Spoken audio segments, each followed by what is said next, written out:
Hello everyone, welcome back to another Tomato Sauce stream. Today we're going to be playing in the Angel Cup as we always do on Thursday. So we'll be starting with some lovely rush games and we'll do our best. Now last week we played an Angel Cup, we did bring Harpies. We did bring kind of a meme build of Harpies. But that's because we were playing like a Turbo Max version just to see if we could get it to do anything. It wasn't very good. We did miss lethal, and we lost because of it. Now, could we have done better if we had not missed lethal and got one of those games in the bag? Probably not. But we'll have to see if we could do any better today. Again, we have just been kind of playing meme decks. That's fine. Like, we don't have to try hard every event, right? We don't need to do that. But afterwards, we will be playing some KC Cup. We will be playing some of our Fluffle Orchest on the Rush account because we need those lovely gems ready for Go Rush World and whatever product we potentially could get. Because we don't really want to break the bank getting access to all the new cards. So we're going to have enough gems that if there is a main box, we can go through it. And maybe just a couple of extras after that in case they do surprise or something. I really hope we don't get a selection box because that's going to be painful. But who do we have in chat? We have Ursus. Welcome on in. We have Dragson. What are we hoping for? Ooh, who even knows? Who even knows what we're hoping for? Like, I guess for me, diversity is king. So I just want to see lots of different decks win. So like, I guess like not psychic, not machine. Anything other than that, I'd be quite happy to win. We have Harpy Sweep. Ooh, I hope not. We have Paco Waco Taco. Is that a world competitor in the chat? Welcome on in. And then Don't Stop Me Now. Dragson on a 30 stream streak. The man is dedicated. No one can take that away from him. But we have about 3 minutes until the tournament starts. And obviously when it does kick off, we'll be jumping straight into that. Until then, I mean, I guess we can just talk about the KC Cup. Like, the speed meta, I think, has been one of the more hotly contested topics, right? I think a lot of people don't like the birds.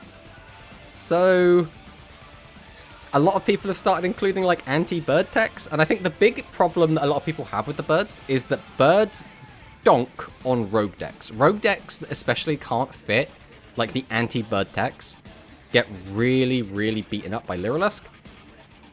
And I guess we're in that boat as well. Like, we don't really have a lot of space to like deal with the birds in our deck. We can break the board they make. We can't kill them through it because they have like a Waboku style effect. So it's Shiranui. God, what was that trap even called? I can't remember what the Shiranui trap's called, but it's that all over again, right? Where we're just unable to like kill them through it. I've gotten used to the bird, but they are so annoying. I think it's going to depend on what deck you play. It's going to depend on what techs you have. Like if you got access to droplets, I've seen a lot of people on that to kind of deal with them. Book of Eclipse is the other like big one. But then it's like, are you playing a deck that has enough room for non-engine to fit all that in? Or are you playing a deck that like is so already crammed with stuff? Because obviously we play Rogue, right? We play Fluffle, we play Fluffle Orchest. So in those decks specifically, we have a lot of room. But like the other decks I have probably could tech some stuff. But it gets weird, right? Because like one of our other decks we have is Unchained. And I don't expect Unchained would be a particularly good matchup there. But you can link their stuff off, so maybe that part of the deck would do okay. Now, my budget option is Flying Sea. Ooh. I'm trying to remember what Flying Sea does. I remember the one which makes it so your opponent can't synchro summon, but I don't think that's going to be particularly useful. Something with extra deck monsters, I'm going to guess. It's been a while since I played with Flying Sea. And there are a lot of sea cards. Alright, we'll just keep an eye on the brackets and see what's going on there. I guess we'll hop over to this screen. And then we'll see if this is going to work first time. No, it's not. Okay. So we don't want you. Probably going to be this one then. So if we go to Chrome. There we go. That's it's a little bit awkward, but that will do for now. Why is our overlay over that chrome? Why did we turn that chrome on? Turn that off quick. Try this one. No, that's not the one we want either. That one? That one. That one's perfect for now. We'll have to fiddle around with that as we go. But who else do we have here? Don't worry, the ban list will hit the bird hard. The problem is that birds are so new. but I don't know if they're gonna get hit that hard.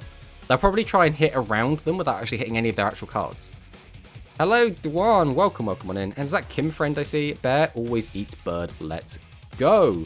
I mean, you're not wrong. There is not much that can stand up to the Fright Fur Bear and our skill just to kind of yoink. So there is always that. They have a bunch of free-to-play cards, to be honest. Yeah. I mean, birds are annoying. I think, like, a lot of people have been saying, like, a lot of people have just adapted to it. Which I guess is fine. I just think the cards, when they get to do what they want to do, are kind of unfun.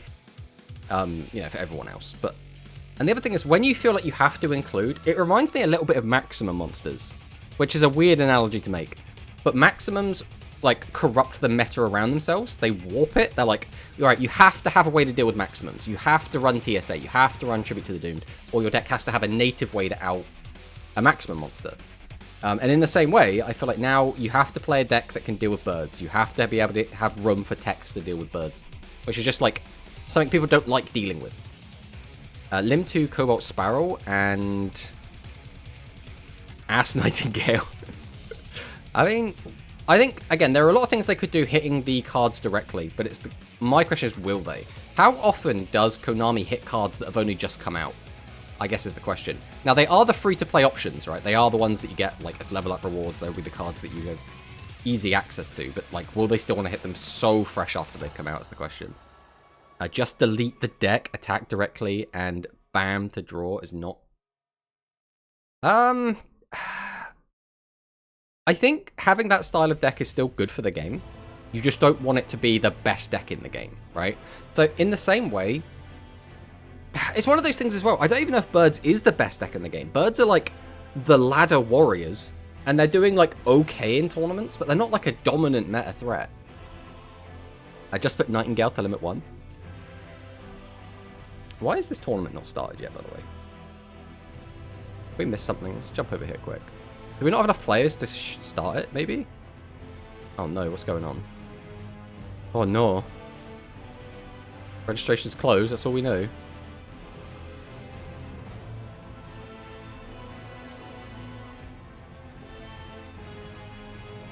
Here we go, the brackets are up. Right, let's find our opponent first, and then we'll work about getting everything else done. So we are in the bottom part of the bracket on here. We're just going to message our opponent real quick.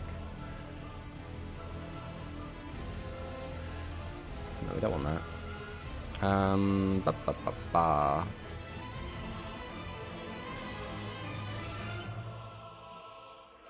Send that, and then we will say...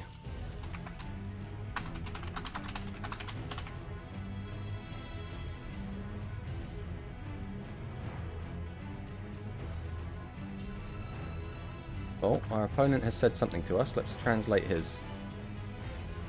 He has said, I look forward to competing with you. Okay, so our opponent should be hopping into our games shortly. Let's have a quick look at who's in here. We have God is in here again. We've got Dwan's going to be against Great Dev, who I don't know who that is.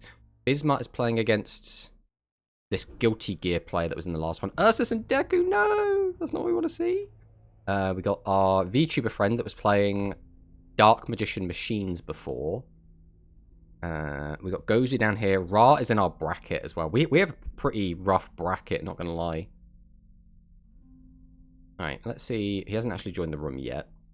But hopefully, we'll see what happens. Hopefully we'll get like an okay matchup. Hopefully we'll be alright. Alright, let's see what our opponent is. He sent us another message. Let's see what the boy is saying. Thank you for the room. This is what I mean. The Japanese players are so lovely. What is our opponent's name? We should probably find out what our opponent's name is. He's called Now, apparently. Just N-O-W.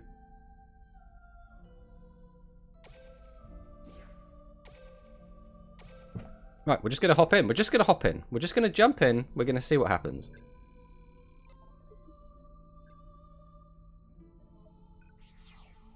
It's the second best deck. Bird are being countered often enough as of late. I see Nightingale can be used in the future. Good luck, everyone. Yeah, good luck, guys. Everyone competing in today's event. Good luck.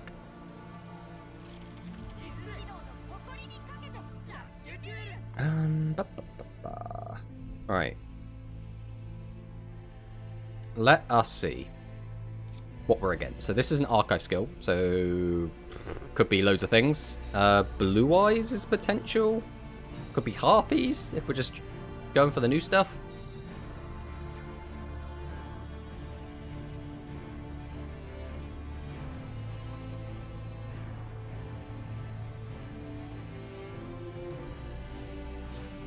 Goes for a tribute set.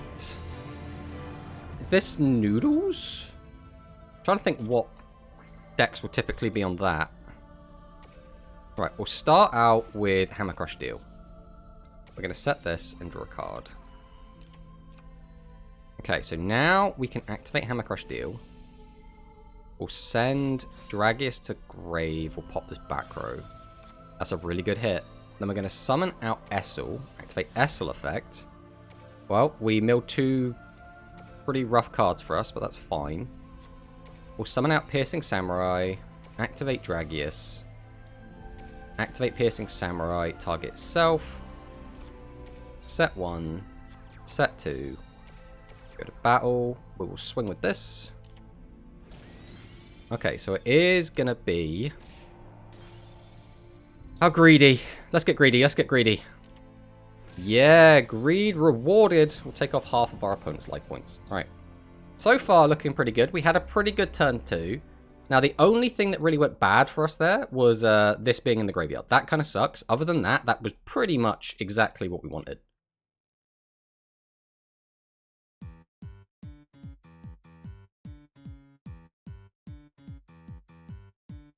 Hello, Beam. Welcome, welcome on in. Teach me how to get such good Essel mills. Well, our Essel mills themselves were complete garbage. It was the it was the discard off of the Hammer Crush that actually saved us here. Okay, Siesta Torero. I should be going to flip this down. 1, 2, 3.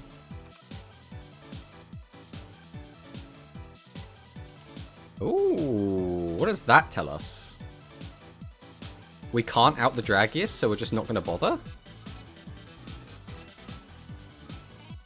2 defense. Straight to battle. Clears the Samurai. I mean, so far so good for us. I would have liked to back row hate, but this is still pretty good. I don't think we want to use Siesta Torero yet, so I guess we're just going to... Do we even want more cards in graveyard? I don't actually think we do right now. So I'm going to summon Hero of the East.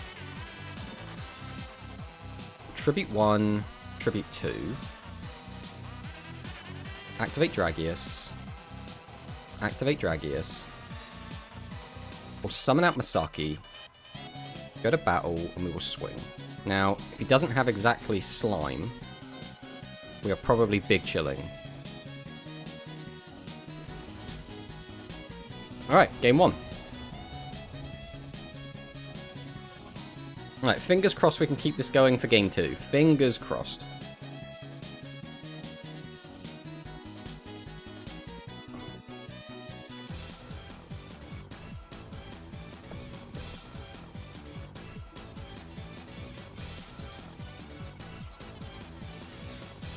Alright. So we know we're against Blue Eyes Monarch. We're going first this time, so we're not going to get any Essel shenanigans this game.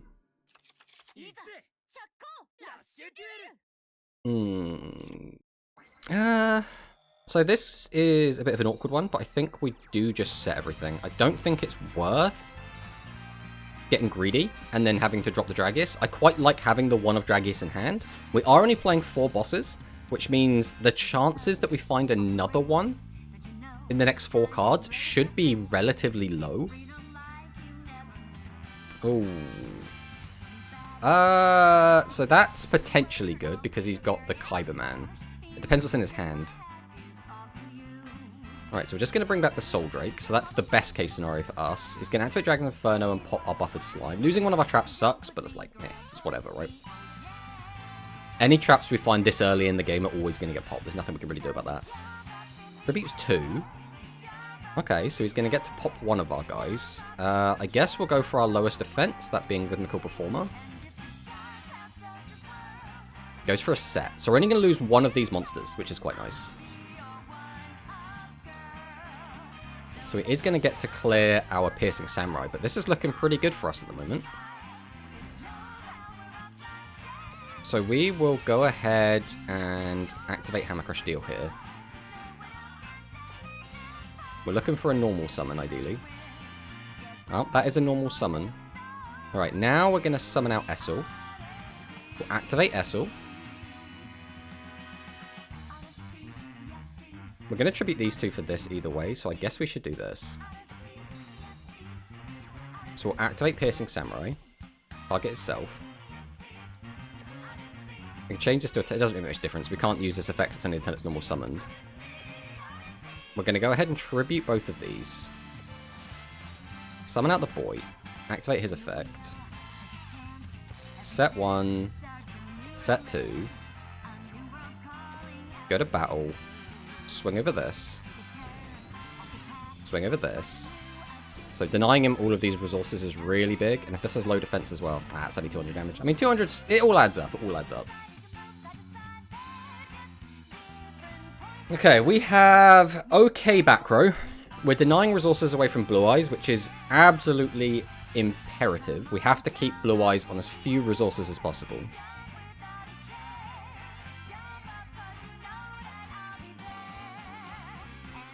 We've also got a good number of cards in the graveyard, so that when we do see our recyclers, we can just use them and it's all going to be hunky-dory. We don't actually have any of our recyclers yet. We haven't found a TSA. We haven't found Siesta Terraria yet, but we're in a pretty good spot. Okay, here comes Karibot. We're going to pay the 5, grab back another Karibot. We know that we've got... So I assume this is going to be a double boss board at least. Okay, losing a back row kind of sucks, but like it was always going to happen. And he knew that was Hammer Crush, which means he's trying to protect his back row. That is something he is prioritizing right now.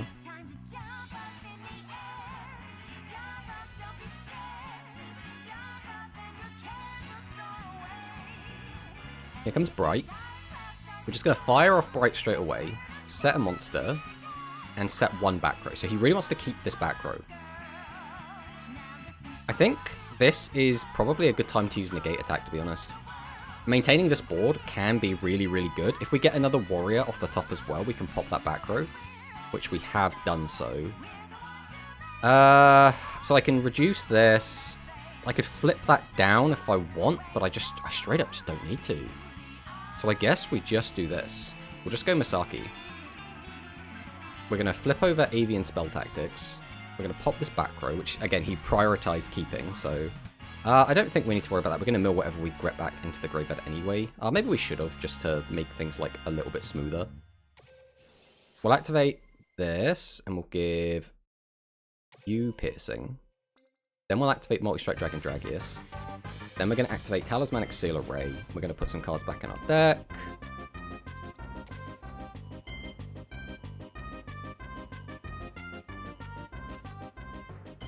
Reduce Blue Eyes Bright. You've already used your effect. You've already used your effect. Just double checking. Go to battle. Swing over this. Swing over this. Swing over this. And then that is going to be lethal with a quick 2-0, which is always quite nice.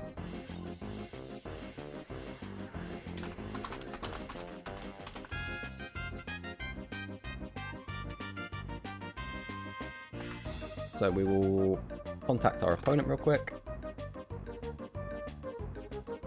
And we'll go 2-0, report the victory.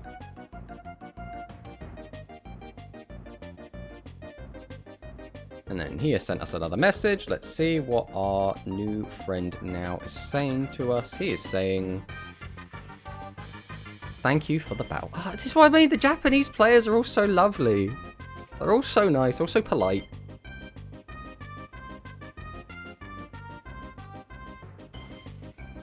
Alright, so now, let's go back and see the bracket, because we didn't get a good look at this before. So we're down here. We actually have a long time to wait, so we're probably going to spectate some games, and then just try and keep an eye on the other monitor to see what's going to go on. So we looks like we might actually be the first game to finish, which is, you know, that's reasonably exciting. We have... Our bracket again looks so stacked. I don't remember who this player is, but this is Gozu, this is Ra. So we've got quite a rough bracket coming up. What is this person's name? This person is Gengen. Or Gengen? Gengen or Gengen. But it's good to keep an eye on. Alright, let's go and check out the stream. And we'll see how this is going.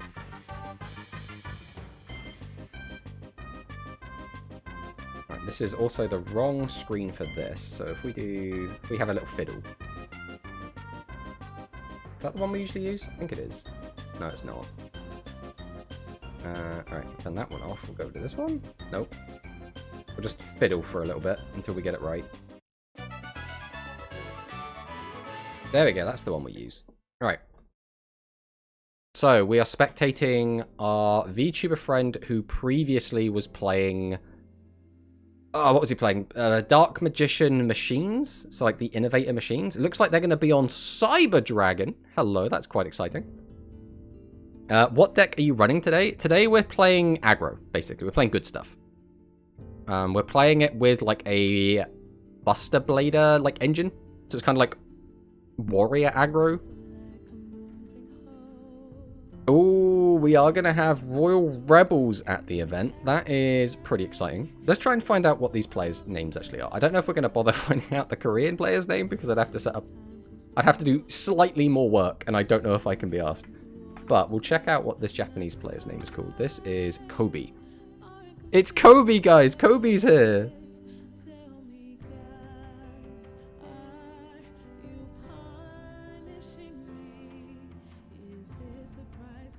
Right, well, let's see if Kobe... Right, this is not a strong board. We did manage to get a load of damage in, down to 2,700 life points.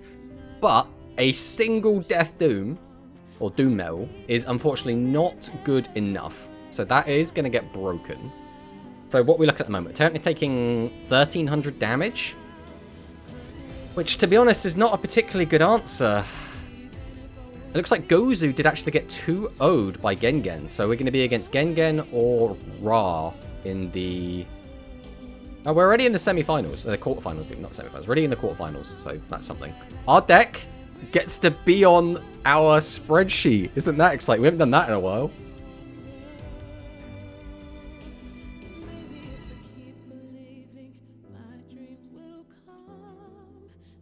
Okay, this is still not a ton of damage. Okay, now that's a bit more damage. So this is now 4,100 damage, so we are going to take the life lead. But if that back row is nothing, we die to, like, anything. We'll die to Death Doom, we'll die to Heavy Metal.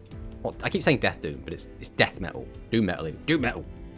I'm getting, like, the original Japanese names, like, stuck in my head.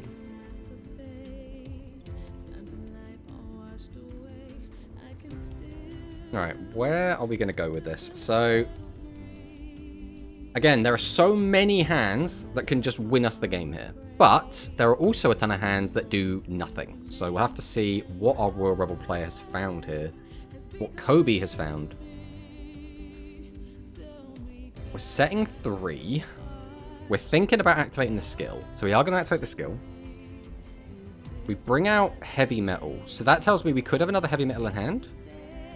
We're probably holding on to Doom Metal. That would be my thought. Because Doom doesn't actually kill, but it does do like 1,400 damage without having to attack, which is pretty good.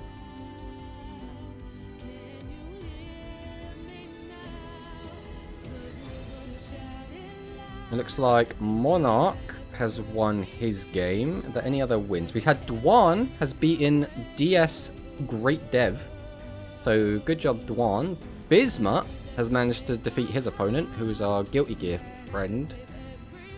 Ursus and Deku is still the big game, like the two biggest names, at least for us, like still playing. We'll see who manages to take that one. Historically, I would say Ursus has the advantage there, but we'll have to wait and see. Okay, so we have double Serb. That is an immediate 1,800 damage, which will put our opponent on 100 life.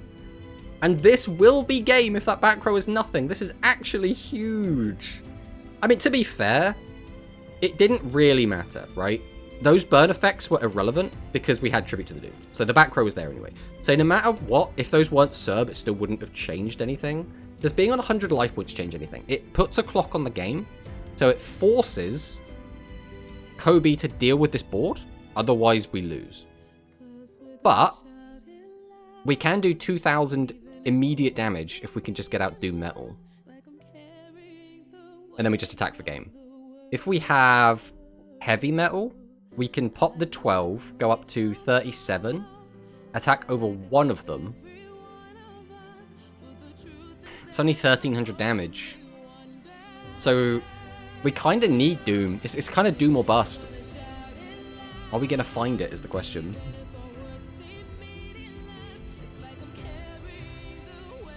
I have a feeling my next opponent will be Royal Rebels. Ooh. Where is Dwan? Dwan is up the top? Yes. So you're going to be against... I think God was playing Royal Rebels before. I don't know what the other two play. Jasper and the other one. Who's... I've called him the other one. It's a lot of effort to translate every single name. I'm not trying to disrespect anyone. Right, here is the heavy metal. We did speak about this. This is... Have we just ended battle? No, we haven't. This is game then. We do lose. There's nothing we can do about this. Because now our VTuber friend only has to activate the effect. So this is actually Cyber Dragon taking down Royal Rebels. Now, was this game 1 or game 2? Oh, Jasper has just won his game. I don't know if you updated before me, but yeah, that looks like... If this is a Royal Rebel mirror, you could be against Rebels going into the next round, which is always a little spooky. We have already got 4 of our top 8 players up here. Oh, and Ursus does 2-0 Deku. So congratulations to Ursus, congratulations to Dwan, congratulations to Bismuth, if Bismuth is here. Let's see what everyone can accomplish here. I don't know what this score is on this game that we're watching at the moment. We also are keeping an eye out in case our opponent is ready. But it looks like their game has not finished yet.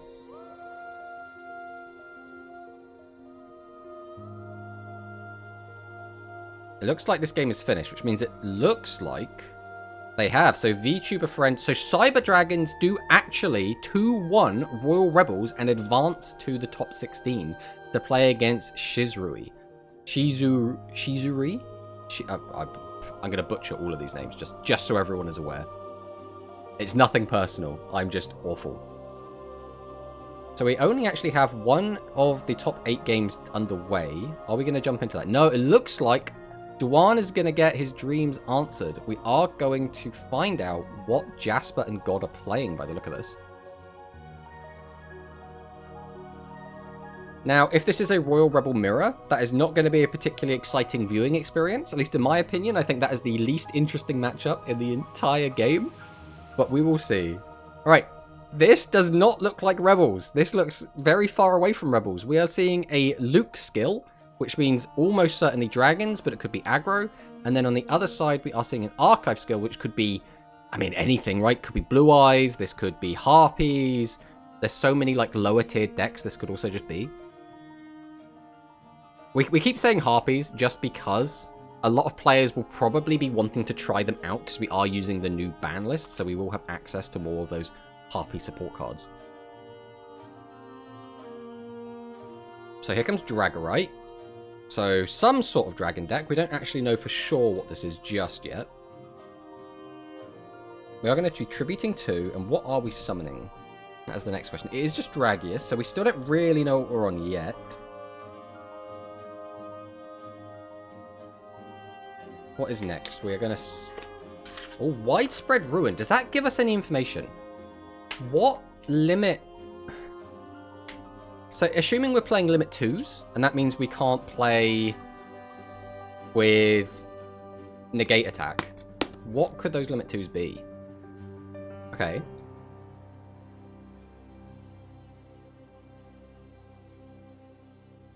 Essel. So... What skill are we on?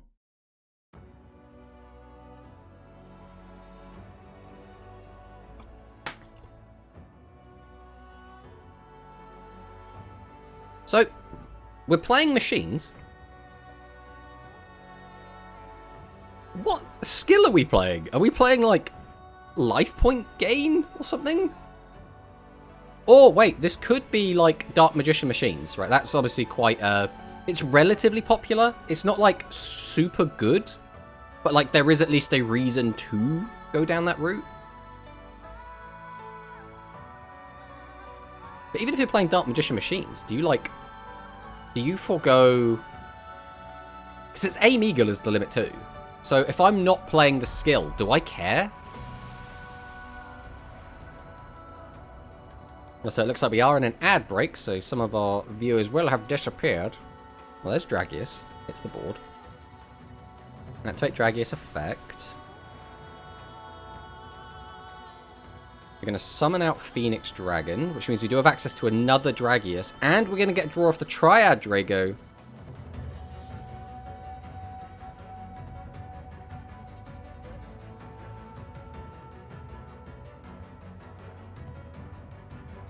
Ad where? Dragson always dodging the ads.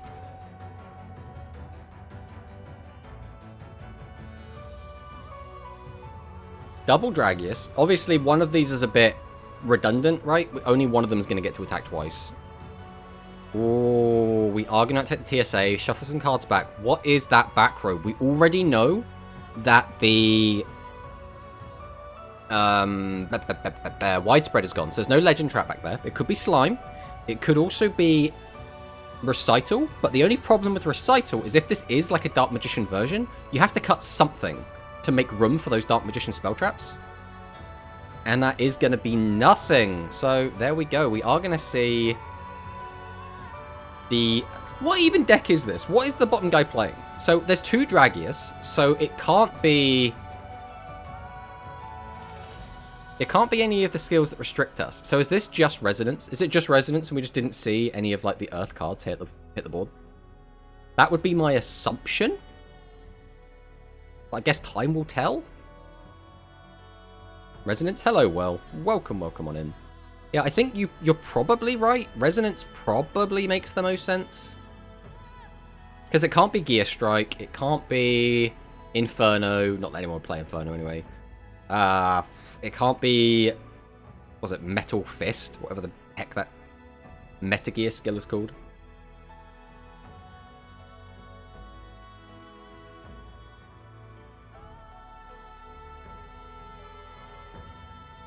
Looks like we're going for a defensive start from Jasper. And just a reminder, we are still waiting for our game to start. Ra and Gengen are currently playing in their best of 3. Ooh, why are we playing the Thunder and Machine combat trick? That is a spicy inclusion.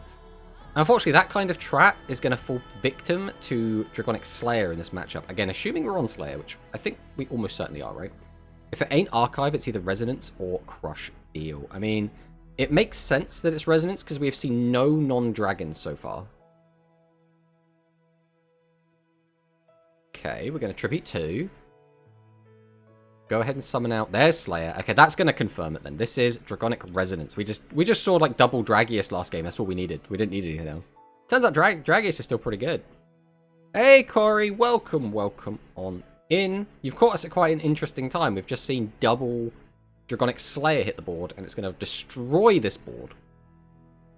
I mean, he played the barrier in Royal Rebels, so I'm not surprised he plays this trap, to be honest. Yeah, it is a bit weird. The problem with any kind of combat trick right now is tiny attack reductions or attack boosts are useless in the current meta because there's just so many cards that, or skills or just card effects that boost your attack by so much. So I guess they can catch people off guard sometimes. And I guess it's going to come up occasionally. Are you out already? No, we are not out already, Corey. We are waiting for our opponent. We have actually made it to top 8, somehow. We're going to go out in top 8, though. We're not going to make top 4. We've got to keep our low profile.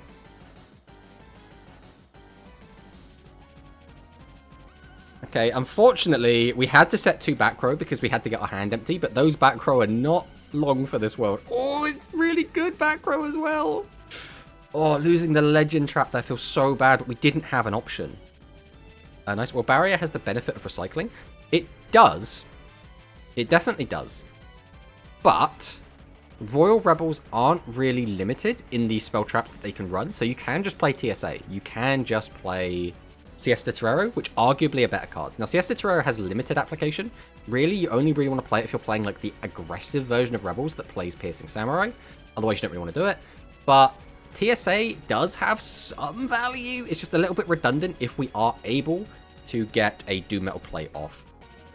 And I think I'd still rather play TSA than the Barrier personally, but still winning, I assume. I mean, we haven't played a game in a while. We're currently just watching this, and that is going to be a swift 2-0 for the Resonance player, which means this Resonance player is going to advance to play against Duan in the quarterfinals.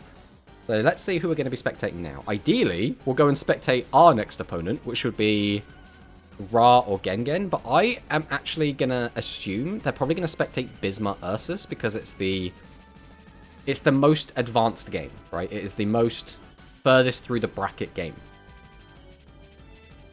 You can't play Terrero because it's level 3. Can you not play level 3 in...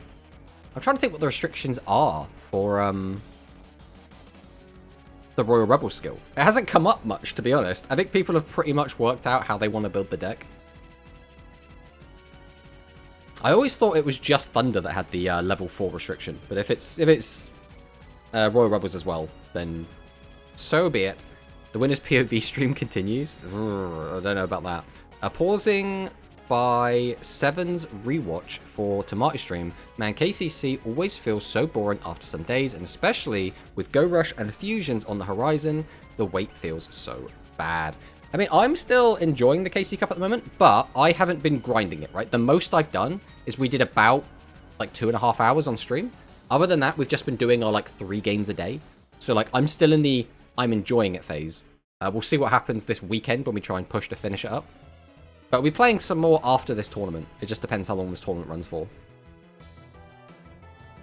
Everything Fiends except level 4. Okay. So, I mean, then if you want recycling, I mean, you have Bayer already, right? Bayer is like the main recycler. And I think TSA I would still rather have over the Barrier personally. But like we say, it does make it a little bit redundant, right? You playing stage 2 with the DC bug and the APKs going around. Is there actually a DC bug going around at the moment? I haven't actually heard about that at all. This KC seems particularly effed. That's a bit of a shame. That's very much a bit of a shame. I am past that already. I am in the God please let it end phase. What rank are you at, Corey? Are you at like 18, 19 sort of bracket, or are we like a bit further down? Because I've seen a lot of people get stuck at like 19 and they're just like, I can't go on. Doing the dailies. Yeah, doing the dailies. That's what I'm talking about. That is the peak way to enjoy KC Cup. Now, if you DC in the battle phase, it doesn't count as a loss. So, yeah, that actually happened to me in one game where I was about to lose, and then it just like the game just disconnected. Like it wasn't like my internet was fine, but the game just disconnected, and then it didn't count as a loss. And I was like, okay, I'll count that, because again, like my internet didn't drop. It was like Konami's end. And then it didn't give me a loss, even though it said IDC. So I was like, okay, I'm happy with this result, I guess. 17, then 18, then 17. Ooh, yeah, we're at 16 at the moment on our Rush account. How does the speed duel format keep getting worse? The speed duel format, I feel like, right? And this is my perspective as someone that casually plays the format and does not like play it all the time. I feel like it does this. It goes up, it's great, it's crap, it's great, it's crap, it's great, it's crap. And this usually comes in the form of skills, right? Usually some sort of skill comes out, it's way too overtuned, and then people go, I hate this format. So like it plumps all the way down. And then when it's nerfed and like some new cards come out, it goes, oh, we're loving this game again. And then we go straight back down again. And then it's like, oh, new skill comes out, we don't like it. Skill gets nerfed, everyone loves the game again. I just feel like we're always on this like up, down trend. And I think for me, it started around Tachyon format, when Tachyon came out, and it was like, oh man, people really don't like this. And then Tachyon got nerfed, and then it was like Agents, I feel like was like the new overpowered deck, and then Agents got nerfed, and I feel like we just keep going up and down with like which ones are just the most annoying deck. No one want KC Cup unless you meta speed player. I mean, I like free gems, and I will collect my free gems, right? And I do enjoy playing a little bit of speed. Like I said, I'm not really the type to like grind speed out. Like I used to do that when I was younger. Now I'm just like casually grinding, because like maxing in like Rush is very free. Getting to KC or getting to King of Games, getting to COG in Rush is basically free. Maxing out in like a GRF is basically free. So like you can kind of just cruise. So I just kind of casually play speed and I have a great time with it. But like if you're sat there spamming ladder all day, I can see how it could get like very frustrating. I'll probably try playing, but it goes badly, I'll probably stop. Oh, it's a shame because Dwan is, in my opinion, one of the better... What's the best way to like phrase this? I think Dwan is one of the best speed players, or just maybe just players in general, because he's also fantastic at Rush, that like didn't go to Worlds. Right? And I know that's quite high praise, but like Dwan I feel like consistently does well. He's able to play a lot of different decks. Dwan's like making Dark Fluid work when everyone else was kind of fumbling the deck. Oh, we can see that Dwan is playing Cyburst here as well. Cyburst into Resonance. I don't know who has the advantage here. Both can like rip apart the opponent's board relatively easily. So I feel like it's going to be like, I'm going to break your board, now you're going to break my board, now I'm going to break your board, now you're going to break my board. I still think Tachyon was worse. Hello, Dark Gamer. Welcome on in. Tachyon is good, just need good pilot. I mean, we were talking primarily about like pre-nerf Tachyon, but like Tachyon now still seems fine, right? Tachyon can still make a really disgusting end board, right? Am I crazy for hating Agent Meta way more than Tachyon? I personally didn't like Agent Meta just because I vividly remember the first time I played against Agents, and they used like one normal summon, and then like made the most ridiculous end board of all time. And I was like, how have you done this off of a normal? Like the just between the skill and like the one normal summon, just everything was just out. And I was just like, this is insane. They didn't have to use any other cards from his hand. It was absolutely ridiculous. Yeah, but on a roller coaster of emotions through metas. Was there something between Agents and Star Seraphs? Did I forget? I mean, I'm not the person to ask, but maybe. We have Agents were flashy at least. I like that. I mean, yeah, there's something. B2K Team Kage. I'm going to assume that's Kage, not Cage. Welcome. What's going on, Tomato? Been a while. I'm not going to lie. I read WSG immediately as Warsong Gulch, which just goes to show like my history of World of Warcraft just like coming straight through. Yeah, we're currently watching this game while we wait for our next game to begin. I'm actually going to hit refresh because it's been a long time. Just going to make sure our game hasn't started and Tonemel just hasn't like broken on us. No, we're still just casually waiting. Yeah, it's Kage is in Hokage. Yeah, I thought it was. Agent Meta was weird for me. I almost never faced them and they got nerfed. I don't play against them a ton because, but then again, like I said, we don't grind the ladder, right? The only time we ever cog is if the rush meta is either in a particularly bad place or it's just been the same meta for so long, which is why we're enjoying playing KC Cup, because we were about to just start grinding King of Games in speed, and then KC Cup came out, and it was like, well, I guess we're doing this now. I mean, we were going to do it when the Cyber Dragon deck released, but then we were like, well, now we got to play Cyber Dragons. We got to see how this deck plays. Speaking of, there is a Cyber Dragon player in this tournament that is still in for now. We'll see if they can make top 8 or not. Right, we have Duan using his skill. Now, are we going to weaken... I would assume we're going to weaken one of theirs and one of ours. But we could weaken two of theirs. Like, if we just weaken both of the opponent's monsters, we can actually deal with this board with exactly what we have on the field right now. Okay, so we put a card back, which means we are going to be tributing our Chaos Femtron, or Dark Femtron, I think it's called. We'll tribute to summon out the Atrashoot. We have 10 cards in graveyard. I don't know how many there's a Cyburst, but we do get the draw. Then we summon out a Connected Dog, so we can clear this board up and get in for a decent chunk. Based on how typically this deck works, I don't think we should be in danger outside of like a Dragius into TSA play. Outside of it, like exactly that, the one should be fine here.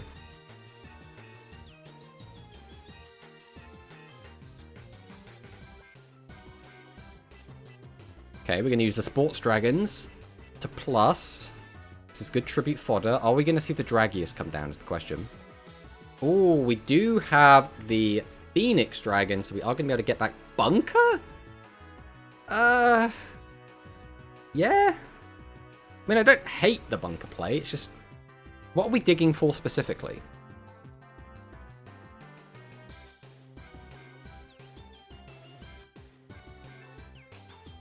So we can choose 3 of these cards to put on the top or bottom. We're still only going to have 2 cards to work with. Like, what's the best case scenario here? We could get a normal summon into a tribute, which... I mean, what does that even really accomplish? It would have to be exactly Slayer. The alternative is, like, we get Spell Traps. Well, there's... Triad Drago is pretty good. That gives us more resources. That's so big. Bunker is crazy. Maybe for back row pop guy. Do they still play that one? Yes, yes, yes, yes. It's pretty much the only reason to play this deck. Oh, that is so big! We got best of both worlds. We bunker into Triad, which gets us a draw, and then we contribute it off to summon out... What was the last card in our hand, though? Unless that draw that we just got... Thanks for stopping music. So that draw we got must have been another boss off of the Triad Drago. That could have potentially been huge. But I think Dwan did get saved a little bit by that being a brick in the old hand. Dwan should have no problem cleaning this up. Like, the thing is, because these are 2300 bosses, we can use the skill just to put them straight down to 15. Worst case scenario, we can just ram 2 15s in and trade with them. And then just have, like, other cards good to go, right? Chaos Femtron, that's so good. I mean, it's so good all the time, but it's especially good here. Resonance Secret top tier. I mean, Resonance has been doing okay. It did take 2nd place in the latest Grand Prix. It took top 4 in another Grand Prix not too long ago. So, like, the deck is, like, still around. It's still doing stuff. Put a card back. We're hitting 2 of ours, so we have double boss. Can we lethal through this? Tribute to summon out Receptacle Mani. That's going to be a 900 reduce, so we can put some cards back in our deck.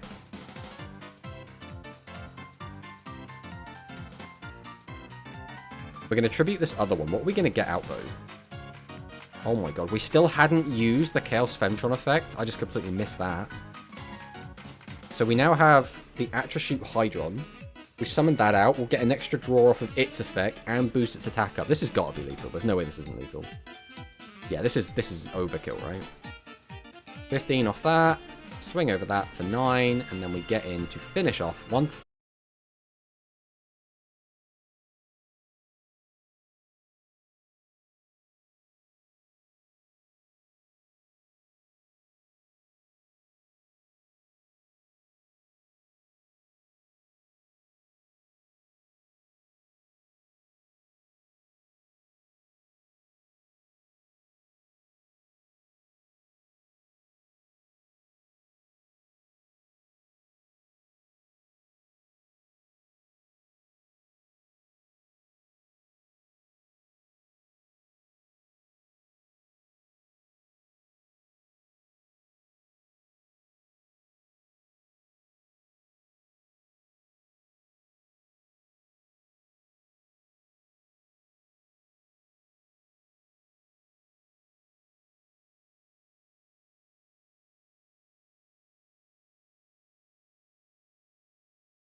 Right, there are so many hands that just let us get such a lead here. This is actually pretty good. This is a really strong hand. How do we want to approach this? If we flip him down, that means we're going to use that. We could just activate this. We don't need to flip anything down. We could just, like, punch through. Pop the back row, summon. Which means we want to use this first. Summon that afterwards. Alright, let's start with this. We're going to go Shield and Sword. That's step 1 of the plan. We'll summon out Siesta Torero. We'll summon out Piercing Samurai. We're then going to go ahead and activate Avian Spell Tactics. We're going to target this back row. We're not going to bother putting a card back. We're going to summon out Essel. We're going to go ahead and fire off Essel. We're then going to activate Piercing Samurai. And we're going to target probably just himself, to be honest. I don't think it really makes any difference. We're just basically filling the graveyard right now. Then we're going to go ahead and tribute both of these. Summon out the Dragius. Activate Dragius effect. Then we're going to activate our Talismanic Seal Array. Put back the Dragius. We put this back. Do we want the 1500 back in the deck? I think we will.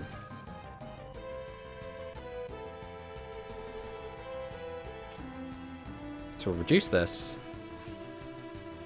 Do we have enough engraved? We only have 2 left. If we could activate this, we could push for lethal, but we can't. So we'll go to battle. We'll swing over this. Swing over this. Swing in for 12. If only we had another card engraved. I don't think there was another way to get another monster into the graveyard there. Okay, he hit our Piercing Samurai, so no draw. He is going to get the Roman Pick effect. Down to 700 life. Grabs back the Candy, which is actually so important that he got that. Because he didn't have access to a Candy, I think. So he needed to find the Candy. Summons the Candy, so now he could start gaining life. He's also lost his Widespread Ruin to a mill. Okay, so he's going to spin our back row, which, I mean, that does suck, because that was potentially our easiest way to go for lethal. There's no way he doesn't spin it, though, right? There's literally no way.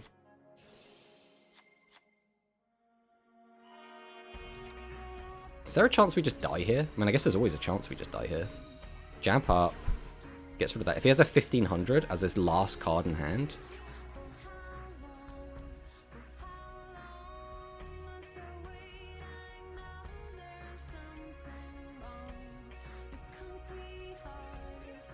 Offensive, defensive flip. Oh, why is it 15 as the last card in hand? Oh, didn't activate it. Okay, so... Oh, he can't activate it. Of course he can't. So what do we need to win? Any boss monster ends the game. Like a summonable boss. Is that a summonable boss I see? Behold, Witness of Dragon Destroyer. I would love to take back my Buster Blader. We'll activate Rhythmical for the fun of it. So Tribute 1, Tribute 2, summon out the boy. Set 1, set 2, go to battle, swing into this, and that is going to be game 1! We will defeat the Psychic Menace! Or we'll try at the very least. Okay, we got 1 game off him at the very least. Even if that's the best we do, we're still pretty happy with that.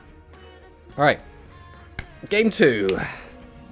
Now, the problem with Psychic is if they do just draw well enough, we're going to get cooked. That's just unfortunately how the deck works. If he high rolls us, there's going to be very little we can do. If he doesn't high roll us, then we're pretty much on even playing field. So let's see what he does. We are going second this time, so potential for some Essel shenanigans. No Essel in hand. But we do have our Wombo combo. So if we can draw an Essel off the top for turn, or draw it off of our skill, we potentially could make a big play here. Tributes 2, so that means he's got to be bricked up. So he's going to have a boss monster in hand. Siesta Torero. So now we really need an Essel here. If we get Essel off of this draw, that is going to be so big for us. Nah, it's not an SL, unfortunately. We're still fine. Right, we'll go Rhythmical. Activate Rhythmical. We will get the draw.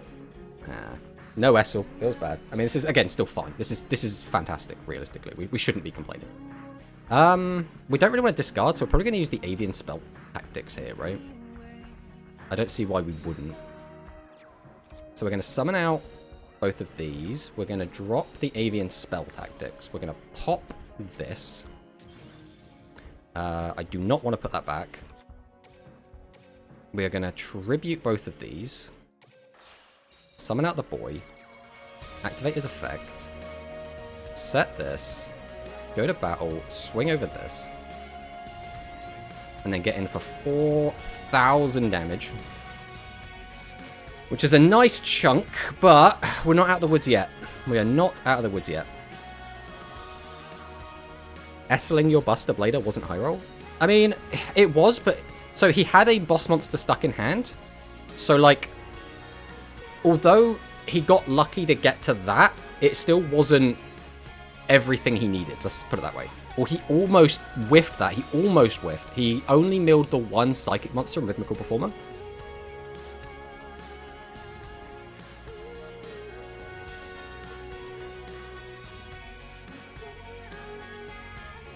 So, he now has 2 boss monsters in hand. He just added one. And he should have had one in his hand at the end of last turn. So this is 1 boss monster at hand. Now he's going to use the skill, probably. Yeah, he's going to use the skill on the Roman pick to get a second activation of Roman pick. So he's going to spin one of our back row. He hit our TSA.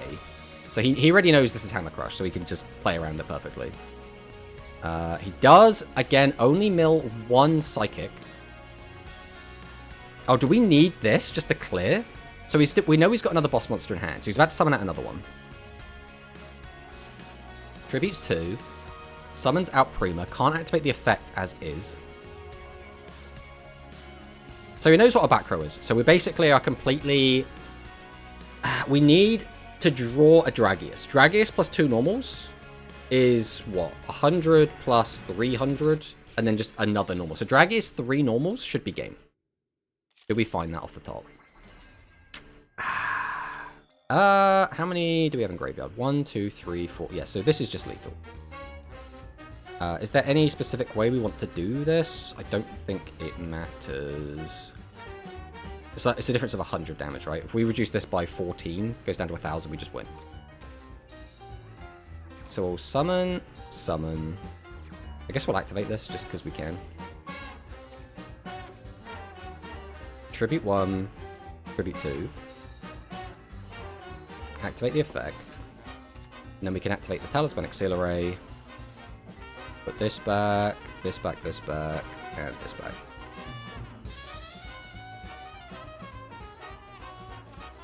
And we'll use this on this.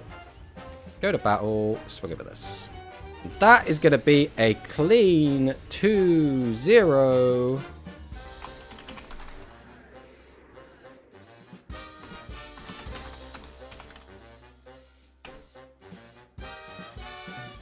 Alright, now we will communicate with our opponent.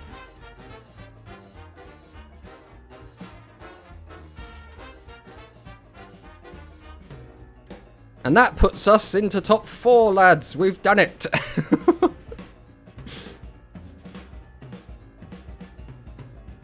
Right, let's see what our opponent said. He said... It's always something lovely. It's you never have to, like, look forward to, like, a bad message. He said, thank you for the battle. See, he's lovely. He's so lovely. Alright, so now we will go and check our bracket and see what's occurring. So we're waiting for Cyber Dragon or Mystery Deck. So now we will go and check out the stream and see what's going on over there. Hello! Ursus on Harpies? What? What is this? So the only deck we don't know in the entire event is Monarch.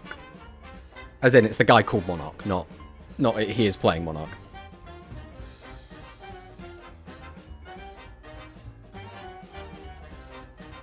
So Harpies. So we won on aggro? Yes, we did. We have made top 4 on our aggro deck. We're having a great time with it.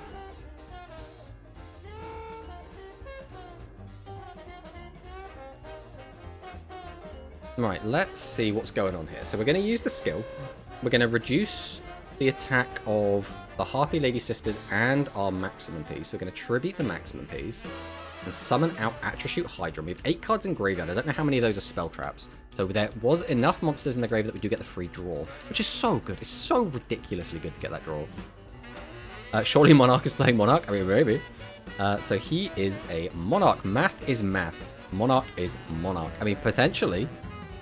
We can't say for sure that he's not playing Monarch, so I guess we just have to assume that he is playing Monarch. So I just want to say, Ursus 2-0'd Deku with this deck, with Harpies. Then he 2-0'd Bismuth, also with Harpies. And Deku and Bismuth are not like... They're not bad players, right? They're strong, competitive players. So, clearly, Ursus is doing something right with this Harpy list.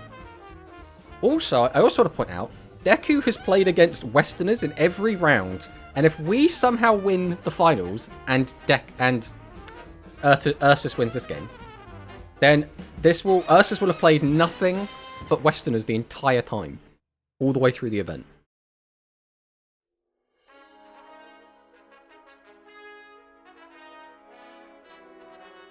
Like, we're all sat here playing Angel Cup, and then here's Ursus just playing Quantum Dailies.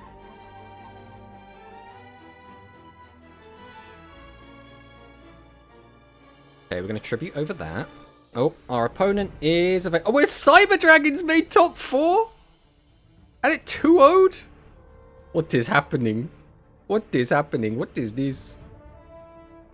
Right, we've got to sort this out.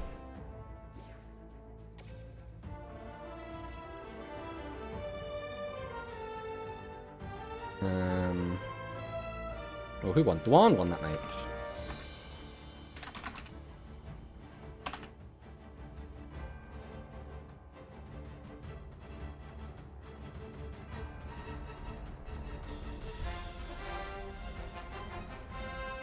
Finals is Tomato versus Sidra. Well, Sidra is in the semi-finals, so that's not happening no matter what.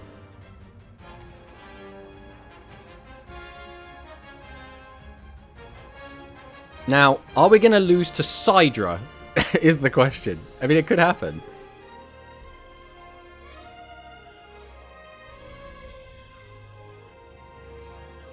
Is it Sidra Burn? It is playing the... It is playing the Cerberus. I don't know if it's playing anything else other than that. Alright, we will unfortunately have to come out of this game. I know it's a much more exciting game than our game, but we have to play our game. So you're going to have to just deal with watching me instead. Oh, our opponent also sent us a lovely message. Let's see what they said. Said thank you. Oh. Okay, we're going second. We do have the Essel.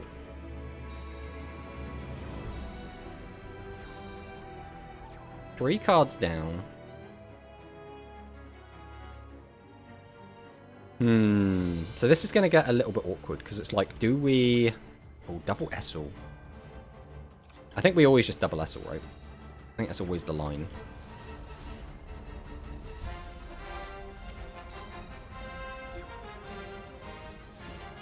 No big boss monsters is kind of shitty. But it is going to happen.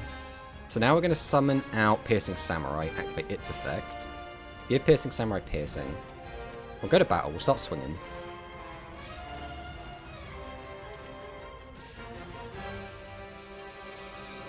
So we are going to get some damage in. Unfortunately, not really the turn we were hoping for. We have no back row, we have no boss monsters.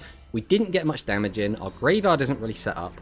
We didn't get a good mill off of Essel. This was kind of a very mid-turn for us. We'll have to see where this goes. So we're getting our board cleared, which is fine. It just depends what we draw for turn. If we draw badly as well, because we're only getting 3 draws, because we're all bricked up with normal monsters. Or normal summons. Unfortunately, this could have potentially been like a really strong start, but we kind of just whiffed everything there. Okay, that's at least something. So I'll go ahead and use Hammer Crush Deal. We'll get a draw. Oh, that is... I mean, we're probably going to discard that in a sec, so it doesn't really mean anything. Are we potentially doing that? I mean, if we are, it doesn't matter, because we'll do it before we summon out the Dragius. We'll activate Rhythmical. No draw for us. We do hit a Serb, which is something, I suppose. Do we even want to put stuff back in our deck? I mean, there is some stuff in there worth putting back. Namely the Samurais.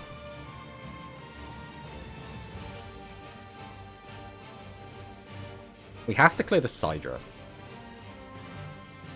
I don't think we use the Hammer Crush here. I think we just set it. No matter what we activate this, discard, or the Sword and Shield even, not Hammer Crush. So we're going to set this. We're going to normal summon Siesta Torero. We're going to activate Siesta Torero. We're going to put some of this stuff back. Probably going to put this back. I guess we're going to let him keep the Avant Wolf. No matter what, it feels like we're letting him keep something too good. The thing is, if that back row is anything, we get stopped here. I'm actually going to attack this first. We had to clear that. Alright. Unfortunately, this gets outed by, like, anything. Any of his bosses, assuming he's playing 3 Sidra, and he's also on 3 Serb, that means there are 4 cards in his deck that out this on their own. And we know that our back row is nothing, and now he's going to know it as well. At the very least, we got a barrage of steel out of him, so if we're not dead... Guys, I don't feel so good. I think we're just dead. Yeah. I mean, there was nothing we could do, right? Realistically, I think we didn't make any mistakes. We just couldn't outplay this. He had everything he needed. Man, that turn 1 really set us back. Not seeing any trap cards. I mean, obviously we milled 1 trap card. But yeah, that really sucked. That was a really, really bad game for us.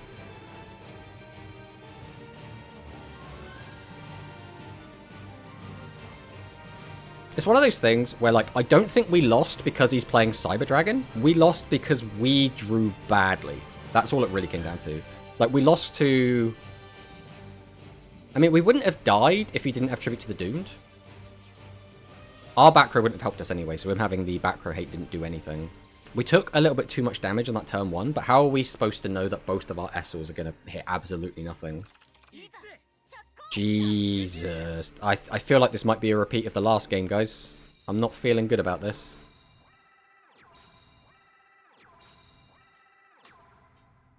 And here's a better start than last game as well. He's got a Tribute Monster. He's thinking about it. Okay, so there's a Cyber Dragon in the middle there. I mean, we always Witness first, right? It's Witness and then Essel. So if we can better guarantee we hit something. Jesus. So we can't clear the Sidra. I think we actually just don't.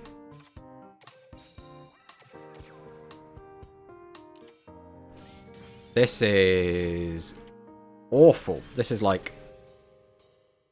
Bro, no boss monsters in the first 5. No boss monsters. That means no boss monsters in top 9 cards of our deck, bro. That's so unlucky. We're actually getting sacked, bro. This feels so bad. The thing is, if we had back row even, we could do something. We could at least get the hand empty, but we've just drawn nothing. Like, this is just like 2 brick games, right? We're just not seeing anything. We run 9 spell traps as well, so the chance of us finding spell traps is good.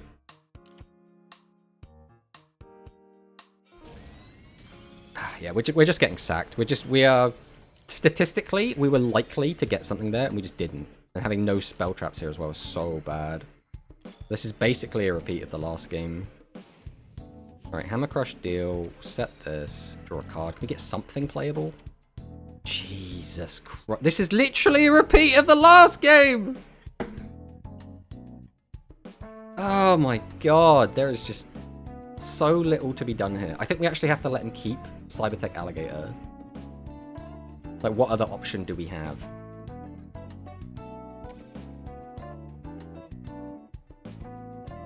We have to send that. We're going to have one guy left over. He's not going to have any piercing. Summon out Siesta Torero. Activate its effect. Put this, this, and this back. Flip this down.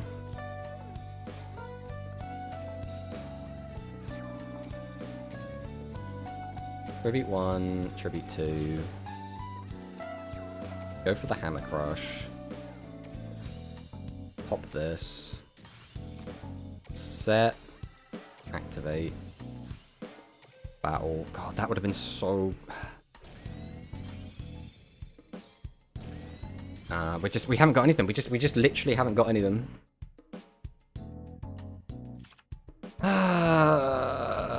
It just sucks. This is how we lose. Like, losing is fine.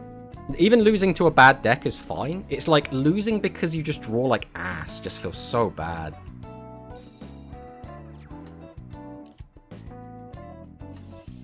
Yeah.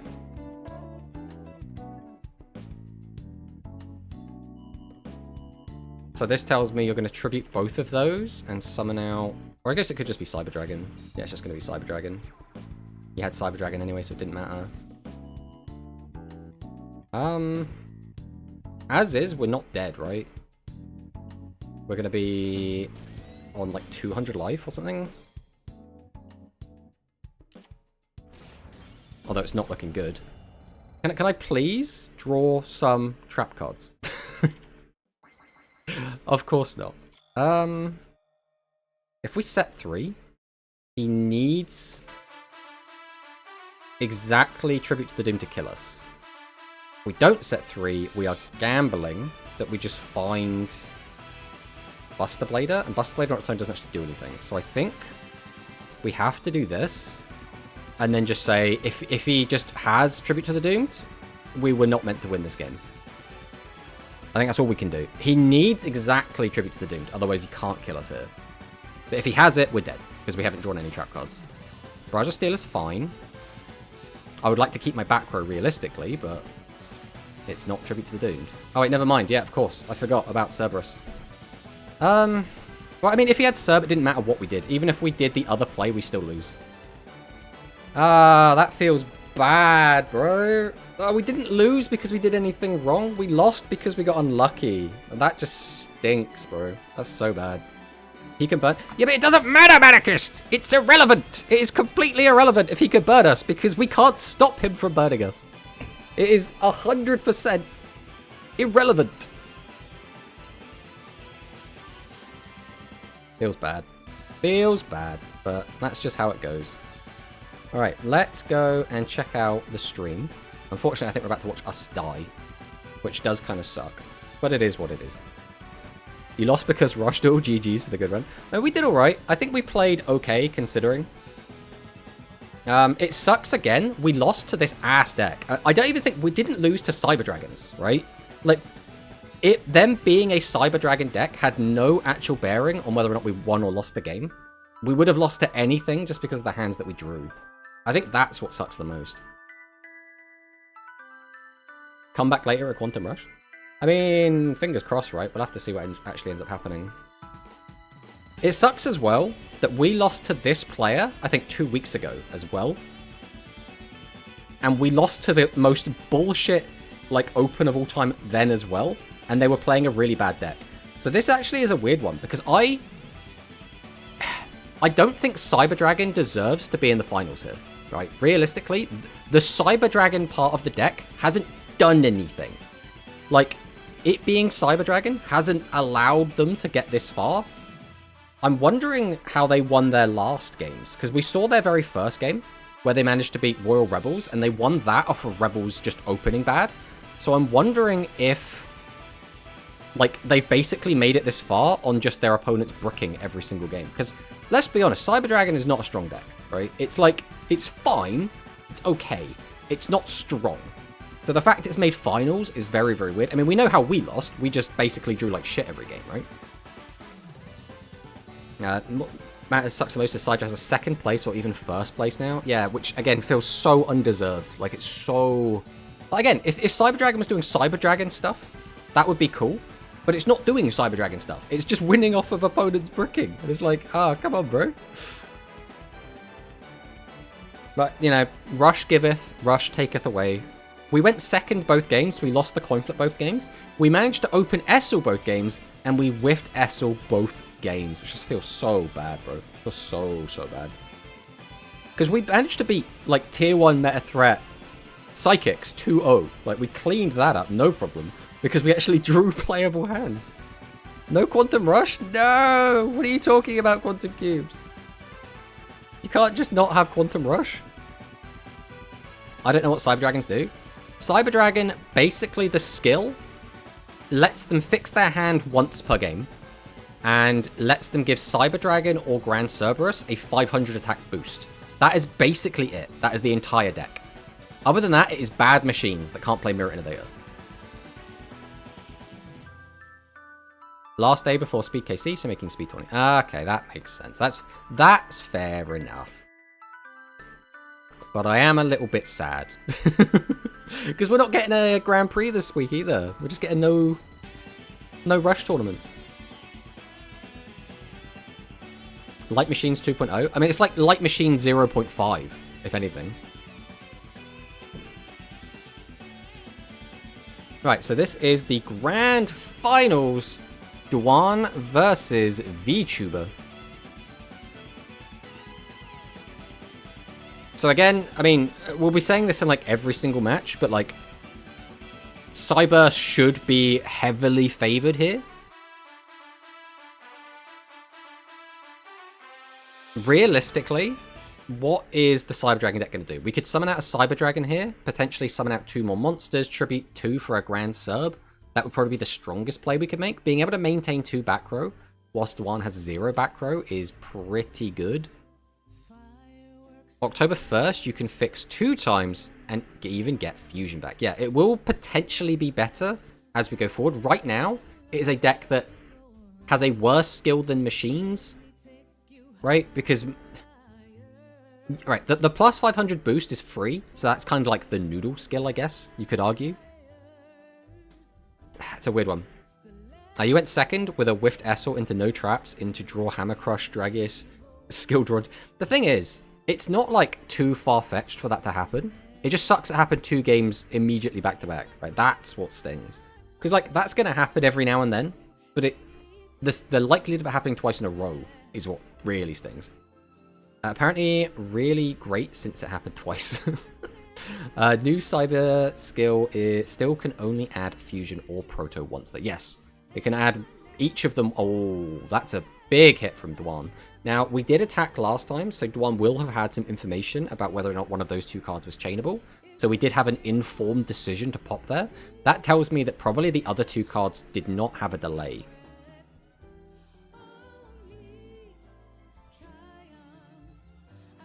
Right, this song is also really bad for like a grand finals. Let's skip this. What else we got?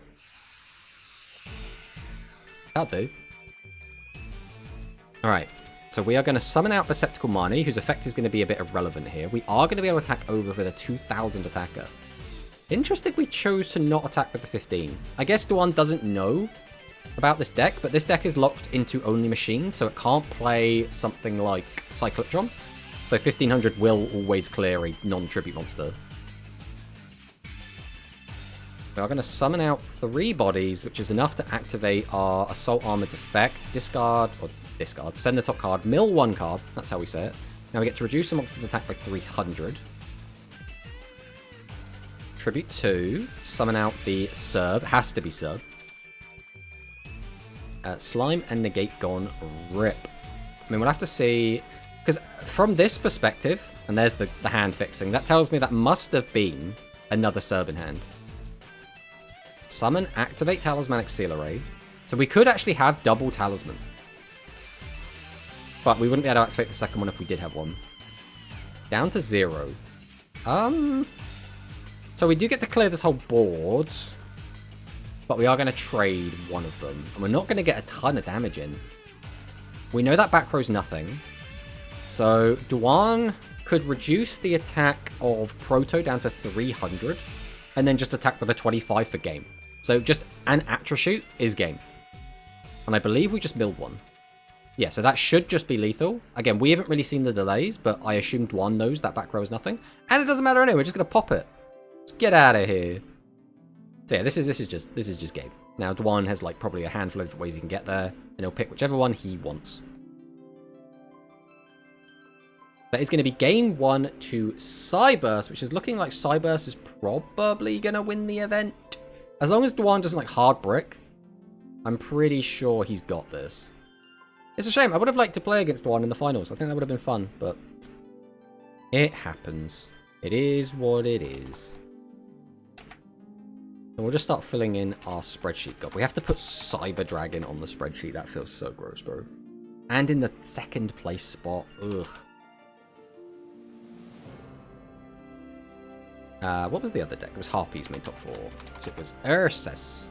There we go. And that is going to be game 1 to Duan. We're going to have one deck that we don't know as well, which is a bit of a shame.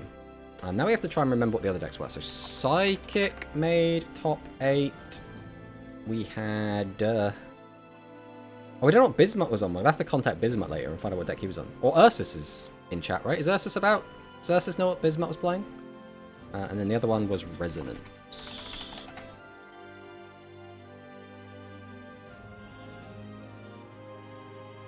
Okay, we draw a hand.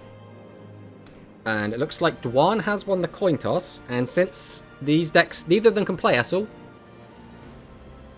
it doesn't really matter, right? Without Rush, I don't know what to do with my evening. I mean, you could still Rush. You just won't be playing it in a tournament.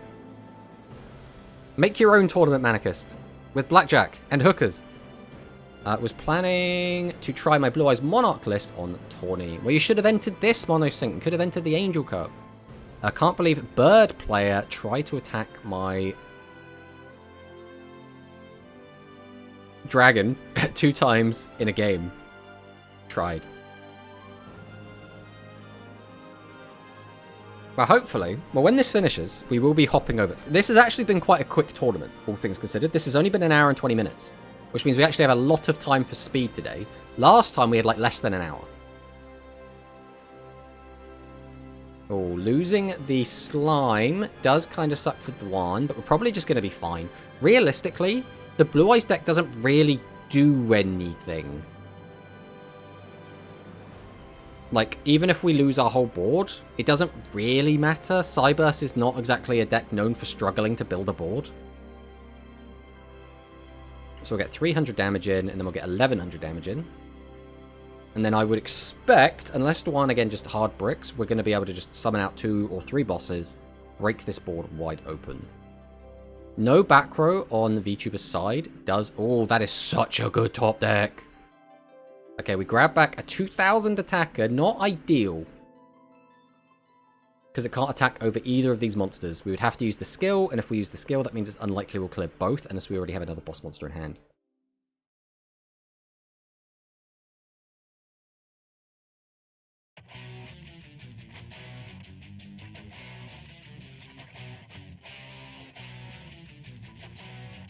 Alright, Duan is making a play. We're going to summon out a piece of our Yggdrago. Now, are we going to fire off the skill immediately? And are we going to use it on both of our monsters? That is the big question. When did the skill changes go live? They specifically said... I think they said it will be between the 25th and the 28th. I don't think they gave an exact date.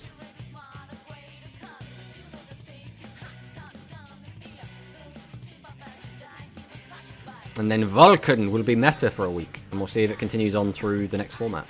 We are going to use it on 2 of ours. That is huge. So the issue with this is, if one of the cards we summon is our Yggdrago middle piece. Oh, that is actually perfect. Because that will allow our Yggdrago middle piece to attack over the Cybertech Alligator. That is like the perfect like unfolding the way a hand can like. Every card had to be in its proper place for this play to work out, to be able to empty our entire hand and clear the opponent's board and get a ton of damage in. So Dwan managed to play this perfectly.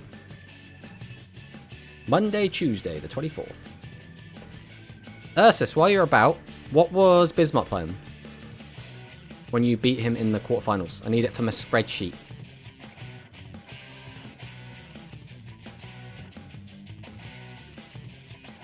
Okay, where are we going with this? 5 cards in hand. Do we have the We do not have a Cyber Dragon. Bismarck played SAR. Thank you very much for the information. I really do appreciate it. Of course, I now need to change my entire spreadsheet anyway, because I've got to add Cyber Dragon to it. Which means I need to put in a bunch of extra functions. Okay, this... I mean... That is not the right play, surely. Because we can just Perceptical Money. If we kill the Perceptical Money, your opponent does get a plus, but there is a chance they... no, it doesn't matter, right? Because you can always use the skill. I always forget about the skill. Oh, and we hit the negate attack. This should be all wrapped up. We might not have lethal this turn, even though it's quite likely. We can reduce this by 900 and then reduce it by a further 800. So that would be 1700 off of this. Means it'll only have 700 attack. If we can get out another boss monster, that's just lethal through anything. So... Oh, we're doing this early. This doesn't look good. So this is only going to reduce by 600 instead of 900. What is in our hand? Are we all bricked up? We got a bunch of spell traps? Well, as is, we have 2500 on board. So we only need like a 1500 vanilla and we win the game. But if we had a 1500 vanilla, I don't know why we wouldn't summon it before using Perceptical Money's effect. So we have faith in Dwan. Dwan is playing correctly. It's just what is in that hand of his. It could just be all bricked up with high levels. We haven't gone to battle, so there is a decision to be made. We're going to be getting rid of a card from our hand and reducing by a further 8. That means we are now going to be, what, 700 off of lethal? Wait, what? Oh, because, yeah, we have 2 bosses in hand. Okay. So if this is Hydron, then this is lethal. This is lethal. Okay, we found the line.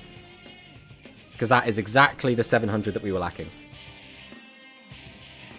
And that's going to be a quick 2-0 for Dwan. Good job, Dwan. Taking another dub. I actually think the finals might have been Dwan's easiest game. You know? I don't know how Cyber Dragon made it here. Right, we know Cyber Dragon got a win off of Rebels because Rebels bricked.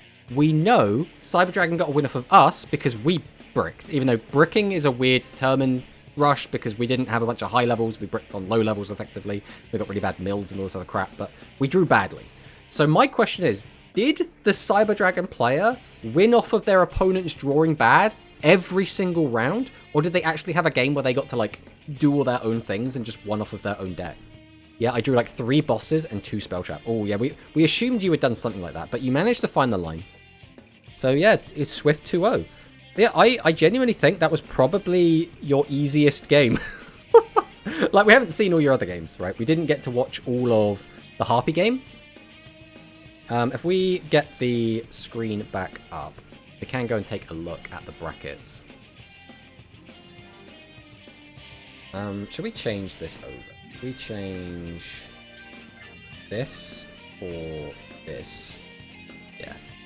So we can see Dwan did 2-0 Ursus, and that was Harpies, which again, that must have been a weird, like, tournament run. They cleaned your dual disc clean, like in the anime, but for opponents.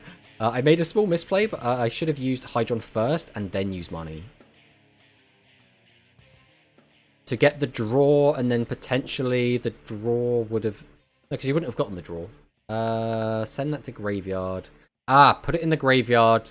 Then you would have had enough cards to use Marnie to get the draw. Not Marnie to get the draw. Hydron to get the draw.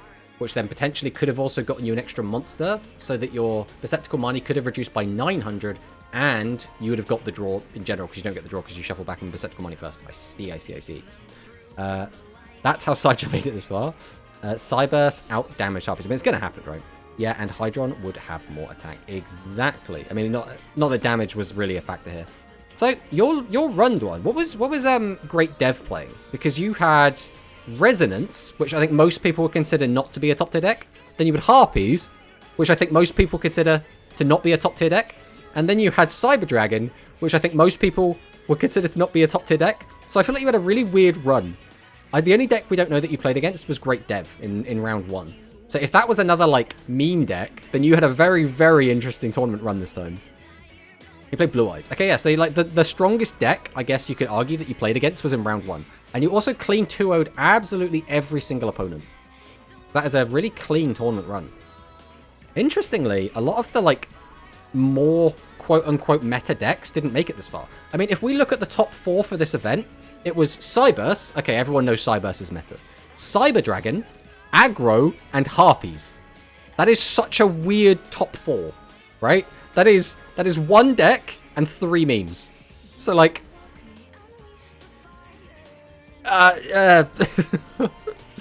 very, very interesting at the very least. Let's put it that way. Playing versus 0 Psychics. I mean, we played against the Psychics in our quarterfinal match against Ra. But that, again, we swiftly 2-0'd that. That was, like, not even a problem.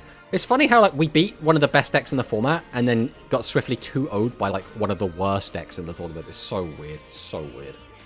But, with that, we are going to be hopping into some KC Cup. We also got 30 gems for something. Good job, us. So we are going to have to change off of an auto battle deck.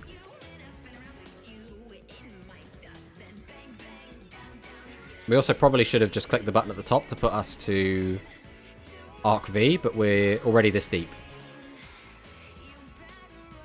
So, we are going to grab out our Fluffalafuckus deck, and we're just going to jump in and see what happens. Hopefully, we'll get some wins. That would be ideal, but we'll see what happens.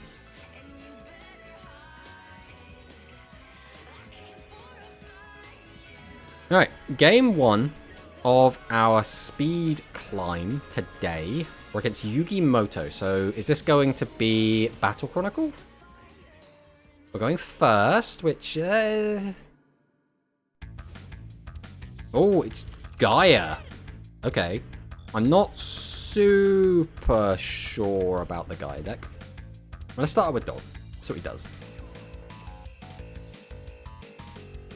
So off of Dog, we're just going to grab Wings. We're then going to activate Bear. Bear is going to get us Toy Vendor. Flip over Vendor. Activate Vendor. Send Wing. That's the one card we never, ever, ever want to hit. But it's potentially fine. That is a good one. Right, we really need to find an Orcus card. We have found an Orcus card. So that is us good to go. We'll grab out Sabers. We'll go ahead and activate our skill. We'll send Sabers. We'll send Chain. We'll then... Do we even need this? I guess we kind of... I mean, we don't, but we'll do it anyway.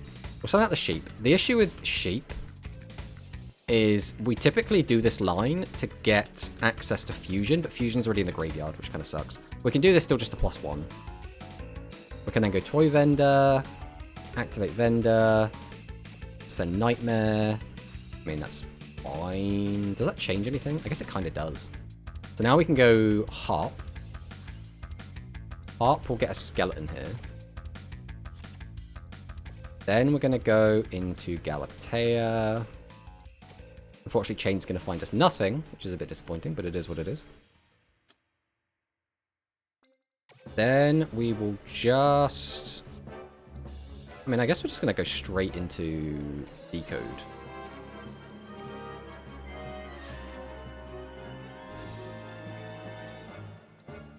Then we're going to go... Symbol Skeleton. Bring back Galatea. Then we're going to go Orcus Nightmare. Boost this up. We'll send World Wand to Grave. We'll then activate World Wand. Bring back Nightmare. We'll then activate Galatea. Put back World Wand. Grab out Return. Then we're going to go Dingirsu over the Galatea. Maybe I shouldn't have put this in defense. I suppose it doesn't really make a difference. It's totally going to make a difference, isn't it? Because I have to stop getting OTK'd, right? Do I link these off? I need this to be in the graveyard, right?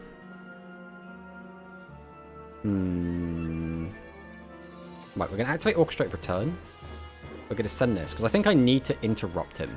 I think that's something that needs to happen here. Also, I need to turn on my zone placement again, but it should be fine for now. Okay, we did this because if he's going to try and OTK us with like a piercing double damage thing, then I need an interruption during his turn. So that was the logic. Let's see if we get punished though. Drops the poly. Theoretically, I could have banished that and it could have been fine. Oh, we're going for the Dark Magicians. This is when something activates an effect, right? Spell, card, or effect is activated. Galloping Gaia. Okay.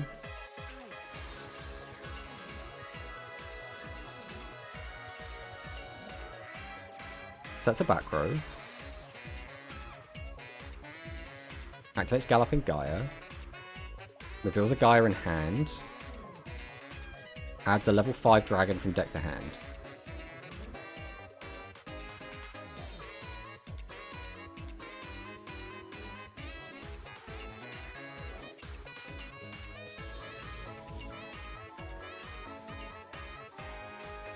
Okay.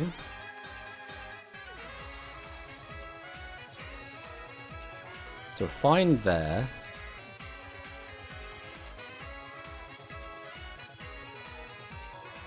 Tributes that. Summons out a Gaia the Fierce Knight or a level 5 dragon.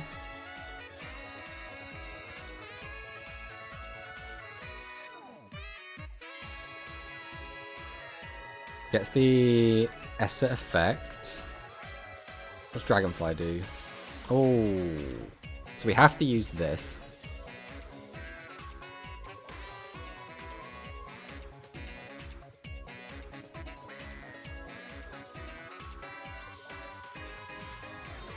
That's our negate used.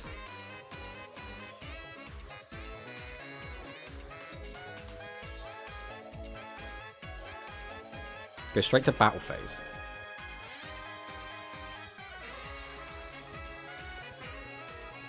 Go Symbol Skeleton, bring back Ding.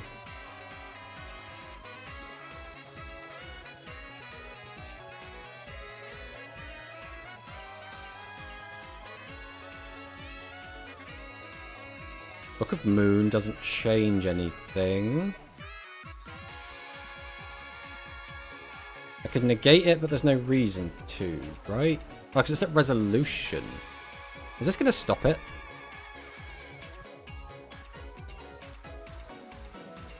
I don't know how this resolves. I'm going to do this just to be safe. No, because then this doesn't change anything anyway. No, that was just stupid. Because if this would stop it, then that would stop it anyway. Yeah, I'm just an idiot. I just threw my monster away for no reason at all. But that's fine. Who needs it? Summon out Dog. Dog effect. Grab there.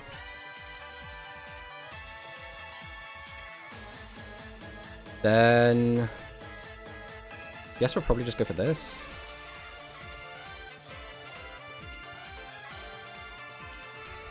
Make Galatea. We'll go Sabers. Dog back on top.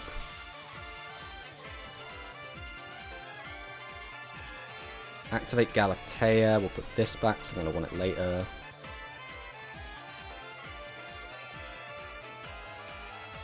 I don't think it makes any difference if we just leave Galatea on board or not. So we will... Nightmare will boost up. Probably just the Galatea, to be honest. We will send Symbol. Activate Symbol. Bring back the boy. Just gonna get rid of that, I guess. And then that's just game. Alright, let's catch up with chat, because I'm really bad at reading chat while I'm playing Speed. Oh no, I once ran into someone using that and dropped 2 of the big fusion. I see you're playing Fluffles. I'm guessing the cup didn't go well. The cup's over. Top 4, Shui. That's right, Shui. We got top 4. We somehow managed it. Fluffle full power, please. Ugly quantum Orcust. You'll get budget Orcust and like it. Are you dead? Piercing GG. Oh, we're dead, are we, Kim friend? It didn't look like we died. It looked like we won. You know, I feel like a champion. 5k, 2 Gaia, too much. And piercing featuring 2 attacks. I mean, that's why we sent the Dingirsu to the graveyard, so that we had an interruption. Right? We saw it, and we came in and got it. 7 stream streak from Shui. Whoa. I'm so glad I had dropped it on my face and don't negate yet. We realized that stupid mistake as we did it. I was pretty sure it was going to work how I thought it was going to work anyway, but in my head I was like, I should do this just in case, plus if it's in graveyard it can't be negated anyway. And then I was like, but if it's face down or not on the field, it wouldn't be that resolution anyway, so it would be irrelevant. Damn Orcust, damn Quantum. Why do you hate Quantum so much? What's wrong with Orcust? Is a fun deck. Our Fluffle, our pure Fluffle deck on the speed account is currently on a 15 win streak in the KC Cup as well. Like, our pure Fluffle deck is doing very, very well. It's doing actually a lot better than our Rush account, which just makes sense, right? There is logic to that.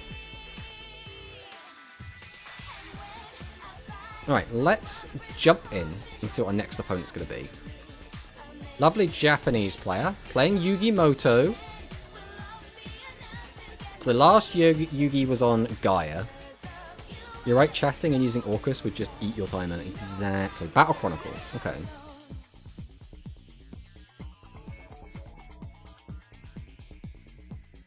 How do we... So, I mean, this hand is pretty good. Like, we have basically the exact same hand as last time, except we already have an Orcust monster. Good to go. Bingo machine, go! 1, 2. 2 blue eyes and a blue eyes... or dragon spirit or white, which is kind of a blue eyes. Set.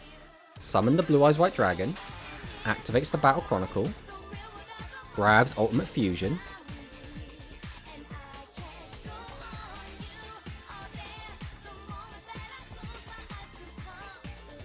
That is a weird draw, because now we don't really have to do anything.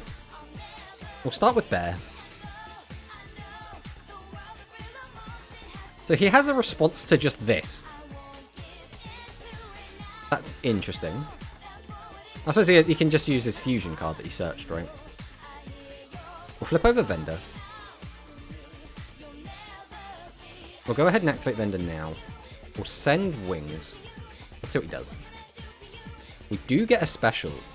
Do I just summon this out to the field? That's very funny. I think I will. We're just going to summon out Orcust Nightmare. Out you go. Like, we were going to discard it, but we don't need to.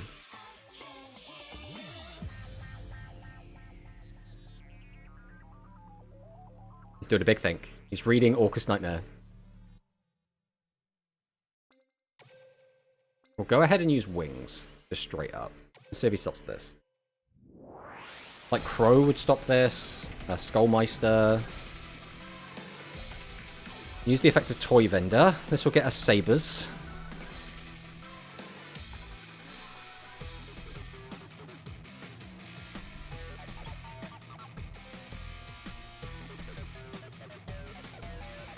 Activate our skill. Send Sabers, send Chain. Normal dog. Dog effect. Grab sheep. Special sheet.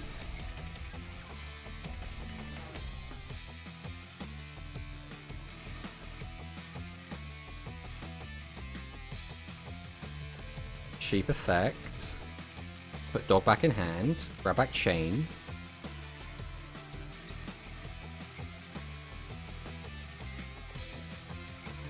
Bring out the chain.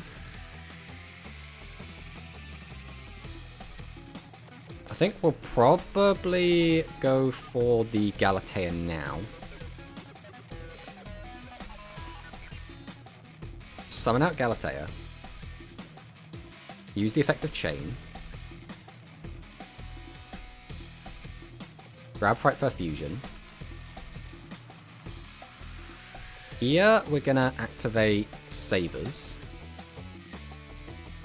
And then on the top of the deck, we'll put... It doesn't really make any difference. We'll put Dog back on top.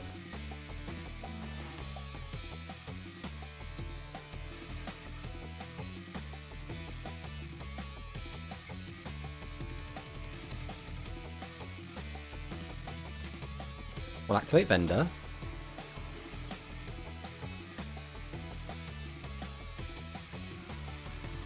Activate Vendor. Discard Bear.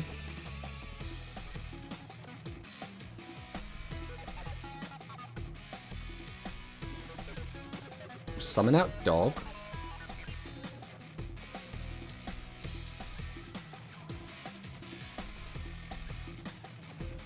Now, we go for this. Probably... Kind of like the idea of it at the very least. So we'll link these two into Phoenix. Phoenix effect. Discard Dog. And we'll hit one of these. Who lets that go? So now we will go Orcus Nightmare. We'll boost Phoenix, why not? And then to the graveyard we will send Harp Horror. We'll go Harp Horror. Bring out Symbol. We're then going to go probably just Decode. Is there a reason not to? Like, having the negates kind of fire. Go 1, that's 2.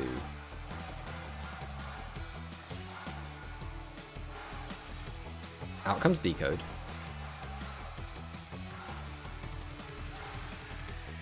Ice Dragon's Prison.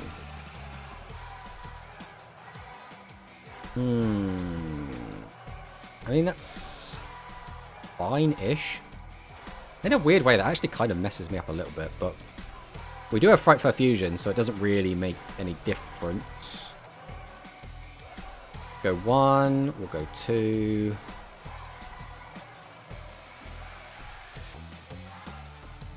Summon out Tiger. Tiger effect. Get rid of that. We'll get rid of that. We'll activate this. We actually haven't really left ourselves any room, which is a little bit of a silly mistake. We'll do this just to be safe, right? We'll go into Brute. Then we're going to activate Symbol Skeleton, bring back Galatea. We'll activate Galatea, put this back. Grab out the return. And just in case, because there's a chance we don't kill this turn, right? There is a slim chance. So we are going to do this just to be super safe. I would like my skeleton back, thank you. Go, get him! Hiya! There we go. Tomato BMing? What if his hand was double Kiteroid? Right? If his hand was double Kiteroid, we would feel so stupid for not playing out the turn completely. And we have lost to that in the past, so we can't just be like, oh, it's just not going to happen. It has happened to us. Blue Eyes, KA a dragon. I remember that bootleg Spirit of White he showed on stream. Guys, who do we think stronger between the legendary Sacred Beast and some small raccoon? It's probably the raccoon, based on how you're saying it. Stage 2 tomorrow. The Ronin raccoon, of course. They can target Link. Alright, well there's dual level 17. Which is pretty good. We're quite happy to be at 17. Let's see if we can push it to 18. If we can get to 18 before the stream ends, I'm going to be quite happy. Like, I don't think we can really ask for more than that. There we got a nice. What a nice young man. Alright, fingers crossed we get into another good game.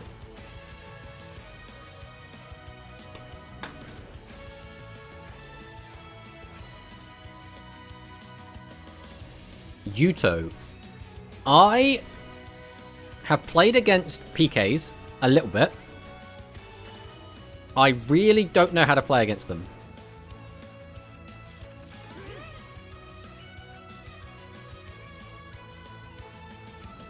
Like, I really don't know how to play against this deck. Like, we'll send Sabers, send Chain. Activate Return. This hand is garbage, bro. We can do what? Link 2? I could get that back. I can get all 3. No, we can't, because you can only normal summon 1. I think we have to normal symbol. We have to use Sabers. We're not going to get a chance to use Skeleton, so I think we just put Sheep back. We then have to go Galatea, who can't use its effect. But we already have this anyway, so we can activate the Babel. And then we just go Ding.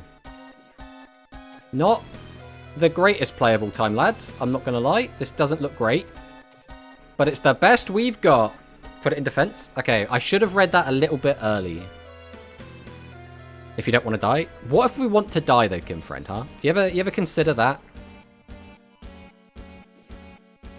Well, we have to stop that. Please don't have another one. Did you see what Monarch played in today's Angel Cup? If not, I can tell you. No, we did not see it at all, Dwan. So if you can let us know, that would be fantastic. Depends what skill he's on. That's why PK getting new skills so often is tiring. I mean, I don't think we... No, we haven't seen it yet. Whatever skill it is. Again, we're probably dead, but we don't know how to play against this deck, so it's not too surprising, really. When we used to play against this deck, all I remember is they make, like, Arc Rebellion, and that's kind of it. It was like Arc Rebellion Turbo.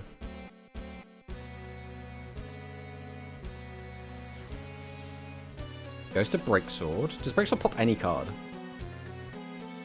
One card your opponent controls. Ugh. Well, that's gross.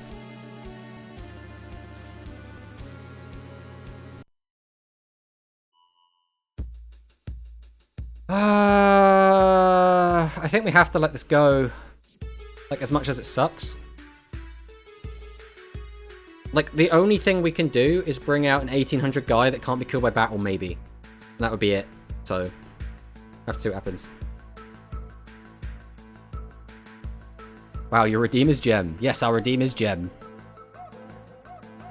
Welcome on in, by the way, Namco. He posted on Twitter he played Ice Sark. Ooh, that's some spice, isn't it? Dark Rebellion comes down. Guys, I don't feel so good. I think we're dead. So we're taking 25 at the moment. So he's only 15 shy of killing us. Surely we're just dead, right? Surely there's no way he doesn't have lethal. Thorn Scales. Special summons itself back.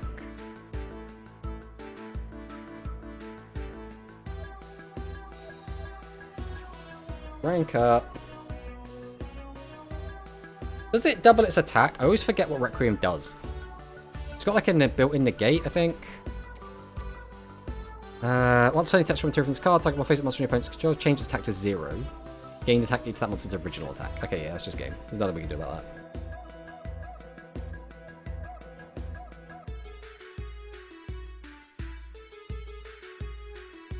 I mean, considering we don't know this deck, and considering we opened, like, a really, really bad opening hand, I think we did alright. I'm not bothered about this loss. I'm not like, oh man, we got completely destroyed. It's just like, yeah. This is kind of whatever.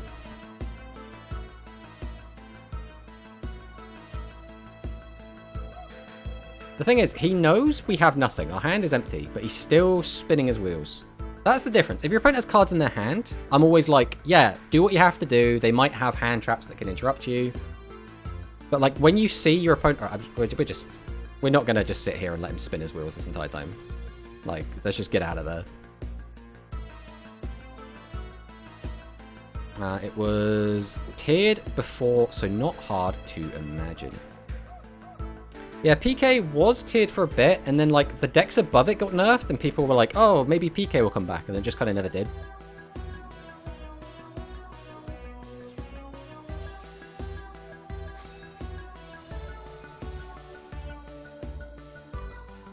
It's okay, Kim Friend, we understand. You really like Fluffle. It's okay. Like, this is a safe space. No one's going to call you out on it. It's okay.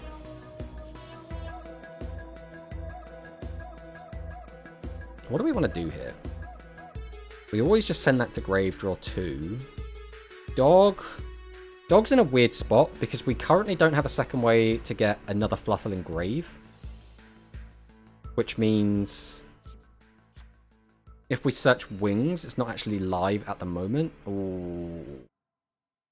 Unfortunately, if this is overlay control Sue ships, this is going to be an awkward one for us. Because they'll make like Dweller and the Chronomaly negate. Okay, we don't care about Super Dreadnought. Super Dreadnought, we care so little about this card. Activates Overlay Network.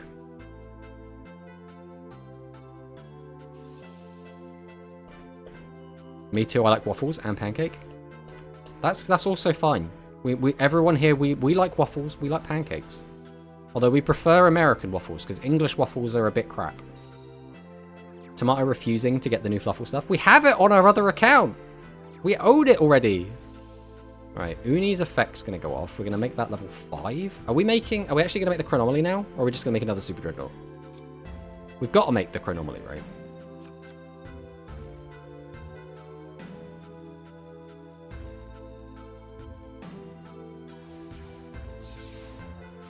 Okay, here comes Vamana. So this is a spell trap negate, right?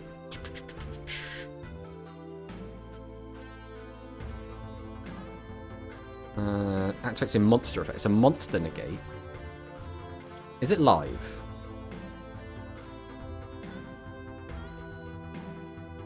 Attach 2 materials. It has 2 materials. That is live. 2 back row to chew through as well. We will go return. We're going to send this and see what we draw. We just need to avoid drawing... I mean, what's the worst thing we could draw? Probably skeleton. Yeah, that's pretty good. We'll go ahead and activate Edge and Persist here. Because we don't want to draw into chain. We'll normal summon Dog. And we'll see if he negates this.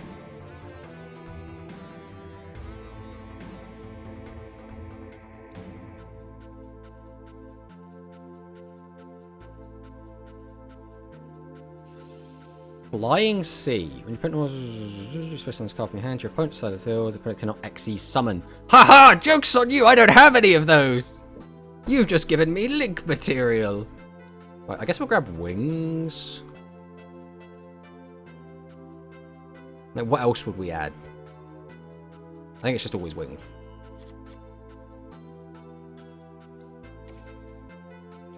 Right, we'll drop the vendor.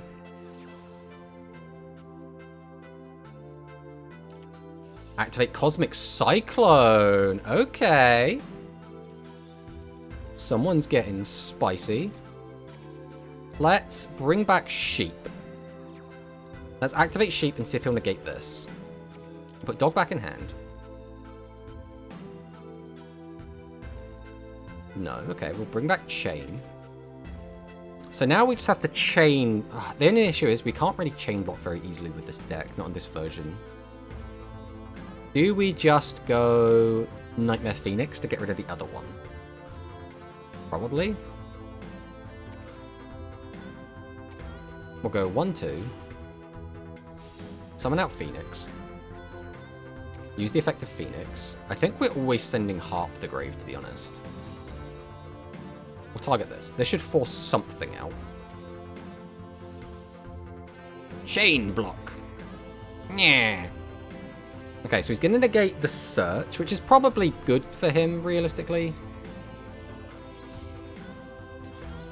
We do get rid of drowning, which is okay. So that's that negate gone. So now we will... God, which order do we want to do this in? I guess we'll go Harp first. Harp gets a symbol.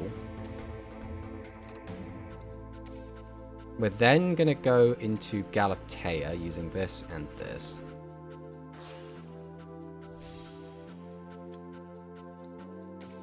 Then I'm just going to go ahead and activate Nightmare. Doesn't really matter what we target. Send World Wand. World Wand.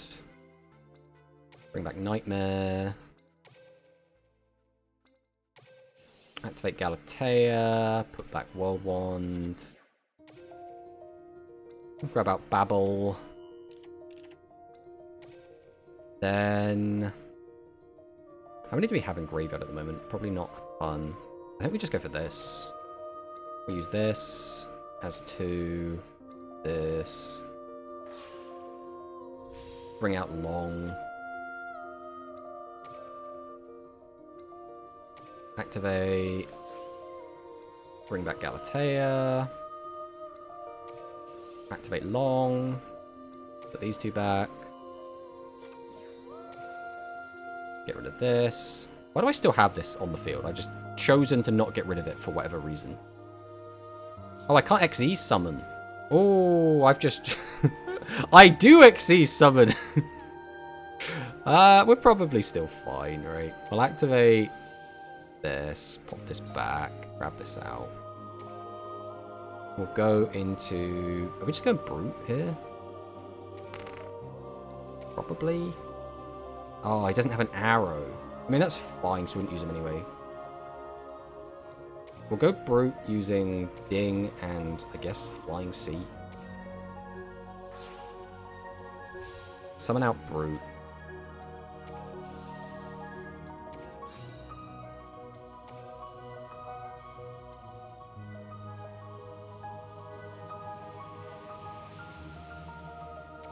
Okay, we did make a couple of oopsies here, guys, but don't worry about it. It's all fine. There's like nothing else to really accomplish here, is there? I mean, I can make this. Why can I make this now? Oh, because the C's gone. I'm just a doofus, right? I am just a doofus. I've literally sat there with Flying Sea in my field thinking it was a lingering effect. It is not a lingering effect. It is crap. I'm so used to, like, Dweller and shit being like, no, not for the rest of the turn. Okay, we got there, guys. Right, how to watch an old, stupid man stumble their way into a win. This is how we do it. All right, let's re-chat again and see everyone insulting me the entire time. Hello, streamer Tomato. What's your favorite deck? It's Fluffles. Fluffles are our favorite deck, but I would rather be playing pure Fluffles, but it is quite nice to go back and play this version of it.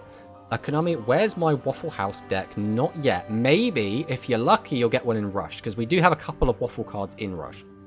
Monster negate but no destroy. IDP will kill you. 3 bodies, you have Ding. Are you sure? It's Maxi's cousin. Ding is Xyz. I mean, I learnt that today, right? He is actually one of those blackboarded cards. I learnt that just now. What does it do? Loading! This guy was Doomsday prepping for Lyrillus Glamel. Okay, thanks. I need that Maxi cousin. Too many XE summons lately. Finally, he notices. I like when you said, ha, I don't XE summon. Oh, wait. Listen, alright? It doesn't feel like an XE summon, okay? It's like you're like cheating him over, right? You're not overlaying two guys. We're like,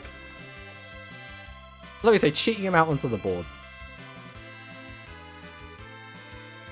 It's fine, it's fine. We still managed to overcome. We adapted, we overcame. I'm amazed, to be honest, he didn't just go into Dweller. I feel like he could have quite easily just gone, like, Dweller Vamana, and we just lose the game. Yeah, that's why I hate Orcus so much. What's wrong with it? It's fine, don't worry about my Orcus deck. Xyz from Link Monster is the most stupid thing ever. There's a lot of decks that do similar things, though, right? Cheat things out from the extra... this is a really weird hand. Alright, Bear. Flip over Vendor. Summon Dog. If he has a Veiler, we are just done. That is, like, the game is over. No Veiler. Okay, we can grab Wings. Unfortunately, it's going to be very unlikely that we get a discard. Ooh, that stings. We don't really want that. In the graveyard, we want to draw into that. Right, we'll go Edge and Persist. The problem with what we have here is we have now got no way to get an Orcust online. So our turn 1 is going to be dog shit, no matter what we do here. Right, Wings, Bear. And there's an Orcust that we can't get in the graveyard. We'll grab Sheep.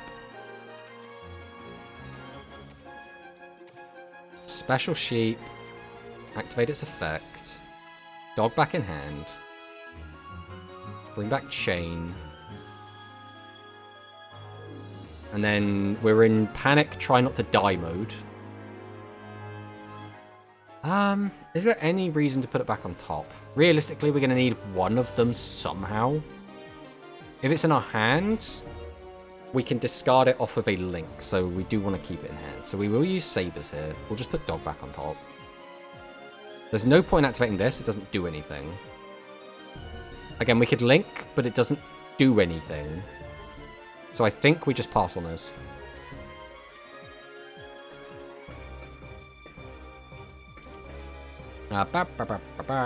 Bear. I like Bear Dog. Bear and Dog are cool. Unfortunately, on their own, they don't really make much of a board.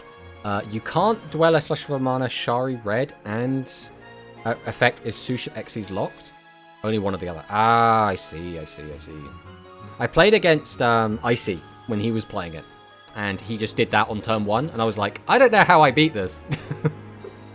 This is like perfect to counter me. So he's going to send one of our guys to the graveyard. Does choose the one that has the highest defense, I guess.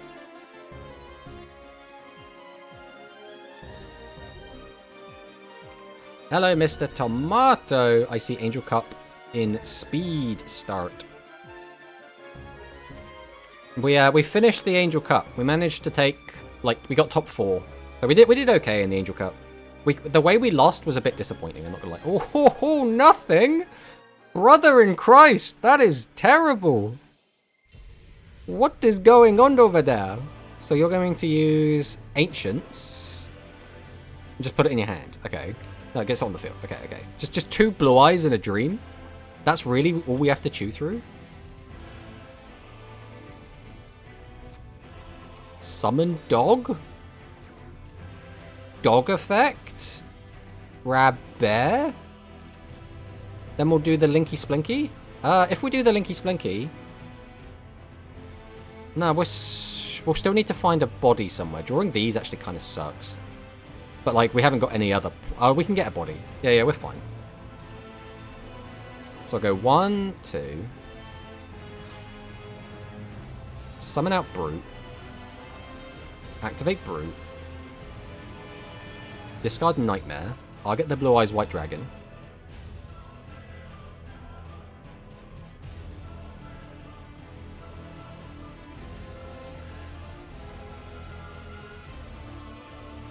Where are we going with this? You have to discard a monster. He's just reading my card right now. He's like, but if I just discard a monster, it doesn't do anything. There it goes. So now we will activate Nightmare. We'll target our Brute Enforcer, and to the graveyard we will be sending Harp Horror. Then we can activate Harp Horror and bring out Symbol Skeleton. Then we will make Galatea.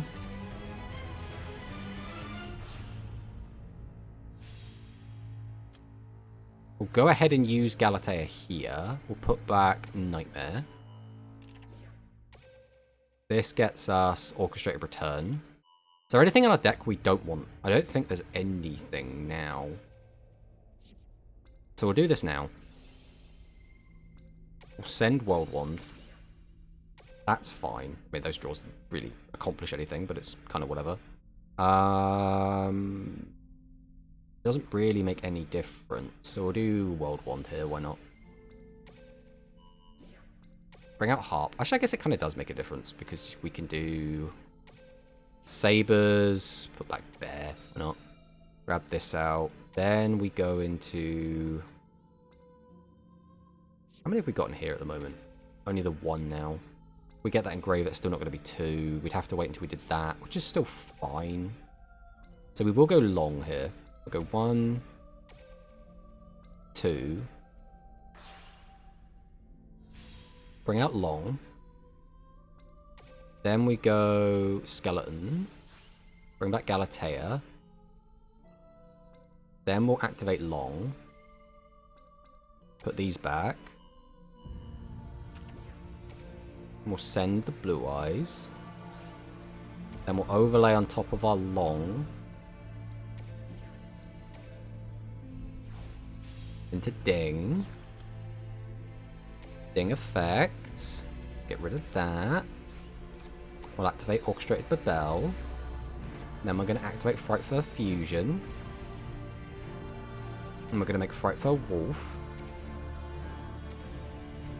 In an attempt to play around Kiteroid.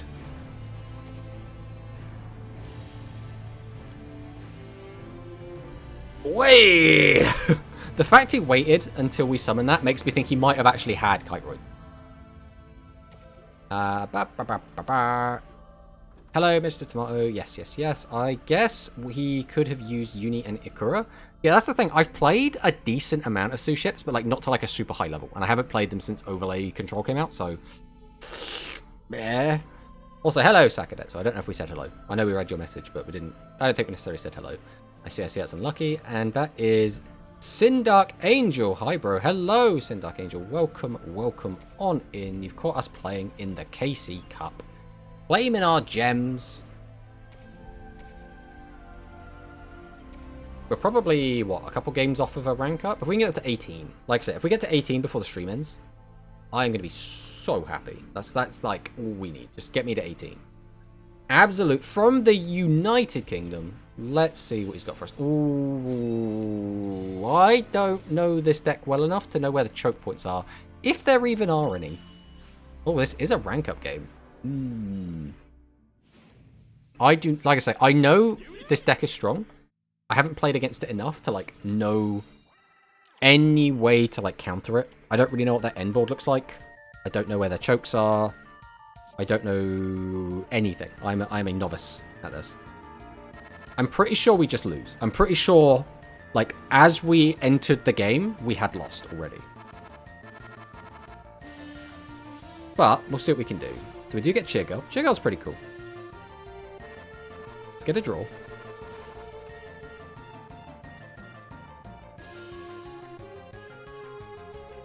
Back row is usually fine for us. No, the choke points are too hard to find. Ashe.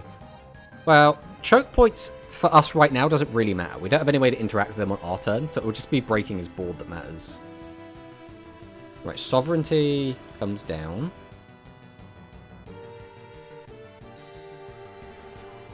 They can skill twice even if you have Disruption. Ugh, that sounds kind of gross. Do we think Star Seraphs are going to get a nerf after the KC Cup? I think they might do, but even if it's just a little small one.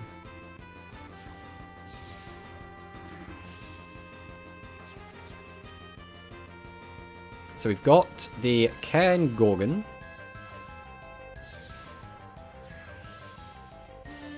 Going over that into Vesp, so that just floats, and this is... Card or effect activated that targets exactly one card on the field and no others. That is actually the most frustrating draw we could get. We could just use our normal on it.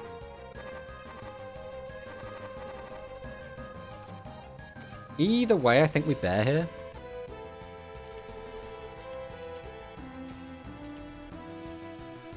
We cannot afford to use our normal anywhere else, so we're always doing this now. We discard this. I mean, that's not really going to do anything. That doesn't really change anything at all. We get this in our hand, we can't use it. We could still normal this, use that, get another guy out. That goes into that goes into that. Maybe we can do this. Right, we're going to be locked off of using this either way. Do we just go for this now? If we have a discard, but we're not going to get a special summon anyway. Anything we get from the deck is going to be turned off no matter what. Are we going to need to discard at any point is the question. I think we're just going to go for the normal.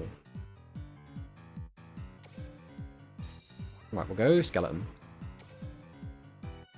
We'll activate Nightmare. Target this. Oh, I forgot that could do that. That is going to be game then. Yeah, I think that is straight. I don't think we can play through that. Oh wait, does that... Is using the boosting effect?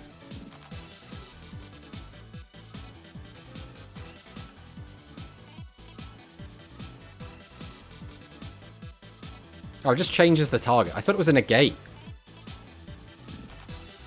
Oh, my, I'm an idiot. We don't have another target. I just like completely flustered myself there.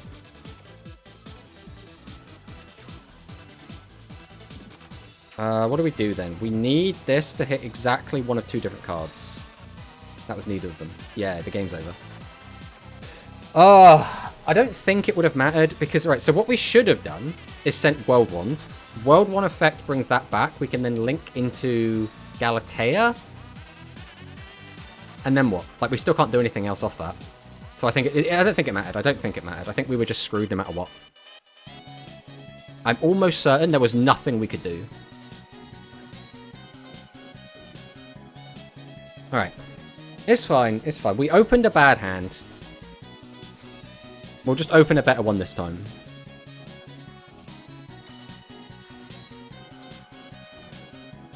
Okay. Battle Chronicle. Battle Chronicle's usually... Oh, come on! It just sucks when we draw both of our edge imps, because it just turns off our skill.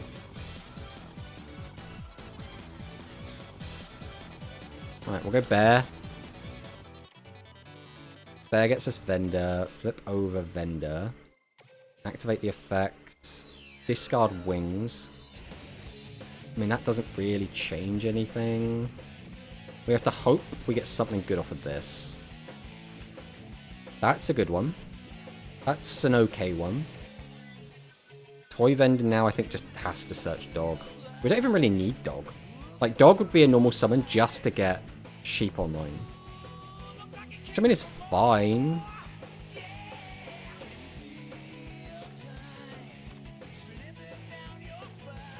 Right, we normal Dog. We'll activate Dog effect. Let's see what it does to this.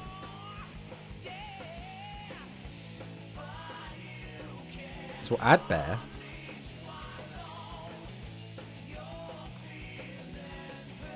Special Sheep.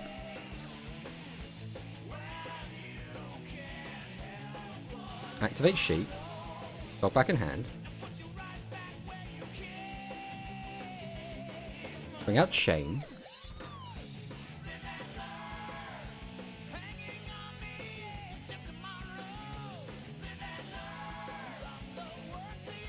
We'll link them both off. Summon out Nightmare Phoenix. Nightmare Phoenix effect. we will be discarding... I guess we just don't need this, like, whatsoever. We just want this in the graveyard. Although we don't want it in graveyard yet. We'll just send it off of that. So we're going to send Bear for now, just in case he has, like, IDP. Because this might force, like, an IDP here.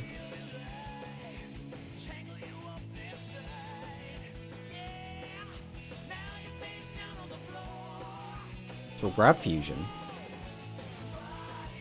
We hit a Successor Soul. We'll activate another Toy Vendor. If we can hit a Orcust, either Harp or Orcust Nightmare. There's Harp. Okay, that is actually everything we could ever want. So I'll go Harp. Get out Nightmare.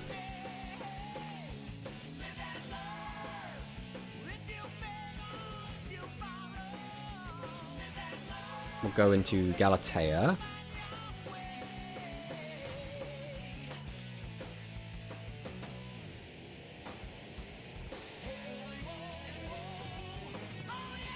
We'll go Orcust Nightmare, target Galatea.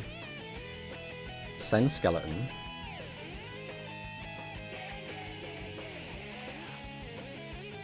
Then we go Wand. Bring back Nightmare.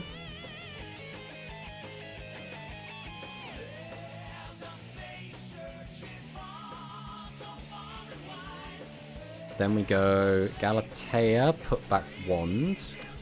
Grab out the field spell.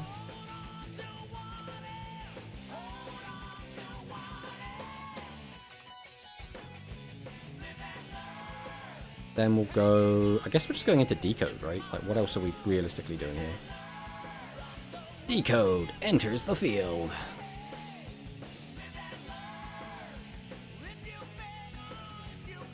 We'll flip this over.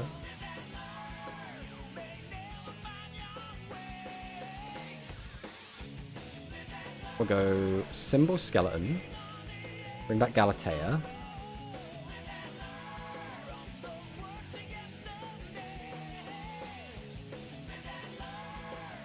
Guess we're gonna go Ding.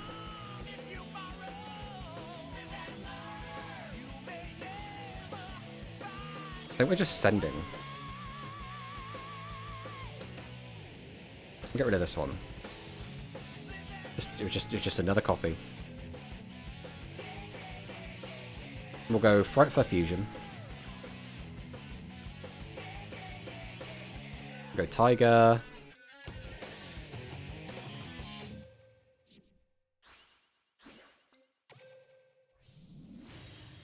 Bring out the Toiger. Activate the effect of Tiger. And we're just going to pop this.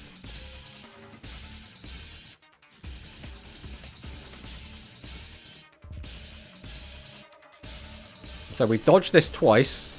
What is it? It's Crackdown, which doesn't do anything. So the clever choice is use it on Decode, because then I have to move it. That was the worst. That was literally the worst possible choice.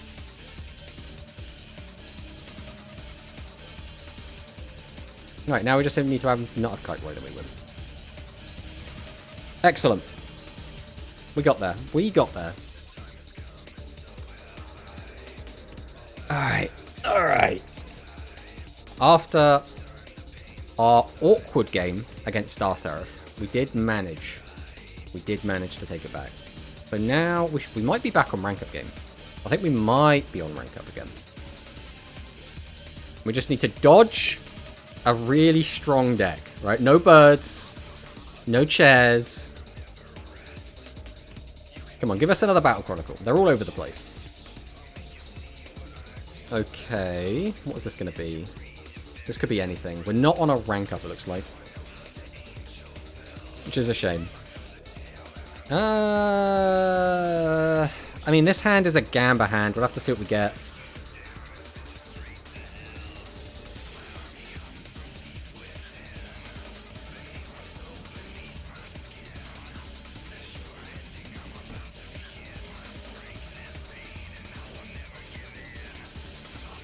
Fingers crossed we can, like... Fingers crossed we can get something going. Again, it's all going to depend on what we draw. We're going to get 2 draws. We'll get the draw for turn as well, so we have 3 more cards to work with. That's assuming none of that gets interrupted.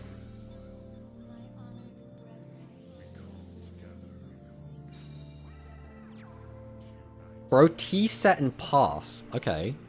Okay, that's a very good draw. I like to think we can beat T-set pass. Let's go orchestrated return. Send harp. This is still very, very good.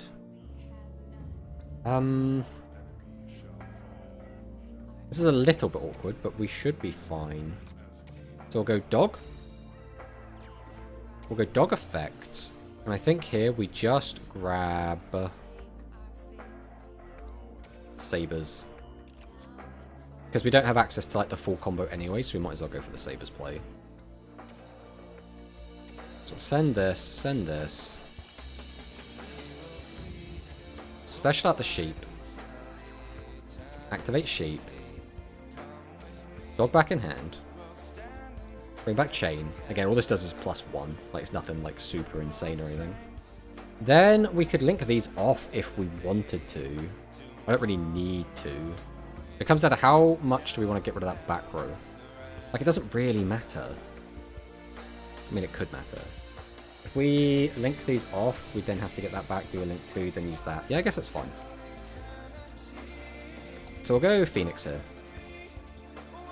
Cool, actually. Even better. We will go Sabers. I'm going to put Frightful Fusion back on top. Summon out the Sabers. Then we'll go Phoenix.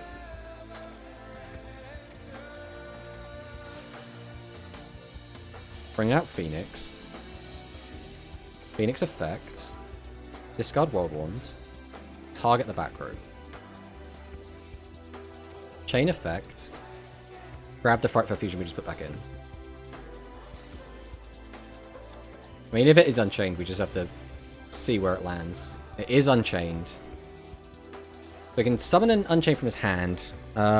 This is actually fine, right? Like, even if he pops a whole board, like, we're still kind of chilling. So this is... Destroyed by a battle or card effect, target 1 Unchained monster in your graveyard. Special summon it. Okay, so we have to get rid of it without destroying it, which is actually kind of annoying, but like we can do it. So now we will go Harp Horror. Bring out Nightmare.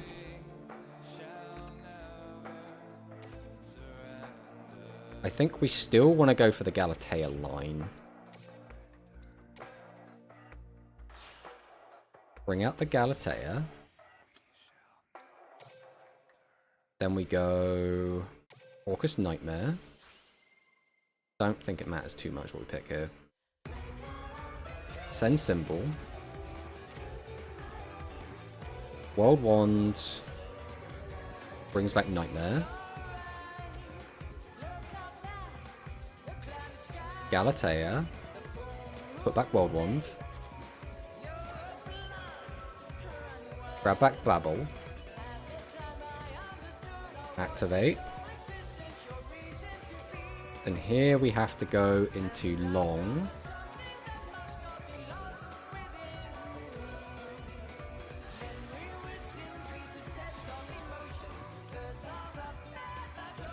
Then we go Symbol. Bring back Galatea.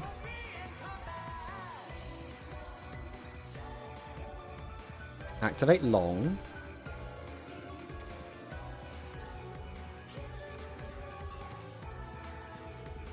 Get rid of that. Then we go ding.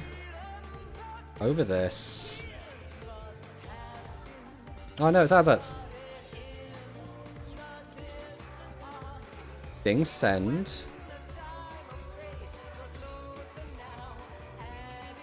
I guess we'll activate the vendor here. Just to get another card engraved.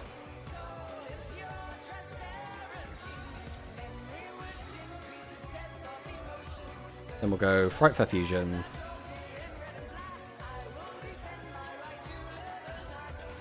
One, two, three. And this should play around any potential kite roid that could be waiting for me. Swing. And swing. Alright. Oh, nice. Live and Learn might be unchained from deck. Long and Ding, trust me, sending bypasses float effects. Yes, yes they do.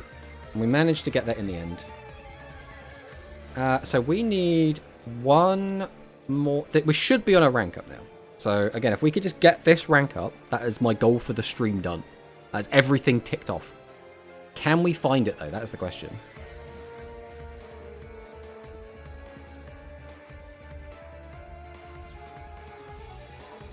Oh no! Don't! No! I can't! Oh wait, no! It's not! It's not! It's not! It's not! Everyone stop panicking. We are on a rank up game. And it's not the birds. It is not the birds. What the heck am I playing against though? Right, edge and persist. Go 1. Go 2. We go vendor. Activate the effect. This is unfortunately not a particularly good one.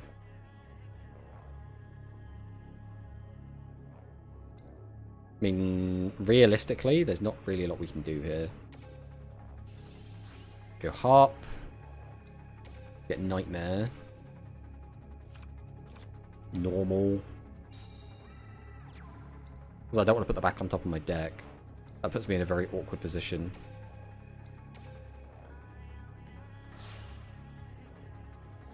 Summon out Galatea. We'll go Nightmare, target Galatea.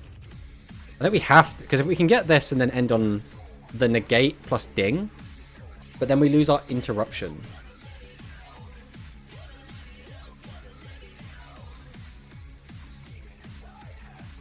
I think we're going to grab Symbol. This might be the wrong play. This might be a mistake. But like, without knowing what he's on, it's so hard to predict what we have to do here. We'll grab out the Babel. Flip this over.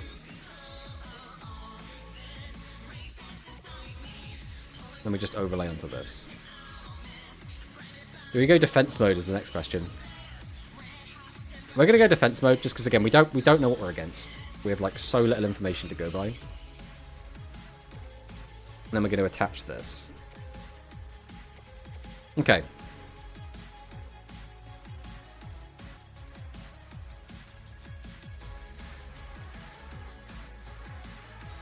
What are we against?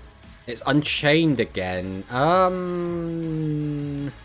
Arguably this was probably the best to deal with Unchained. The issue is we don't want to pop any of this.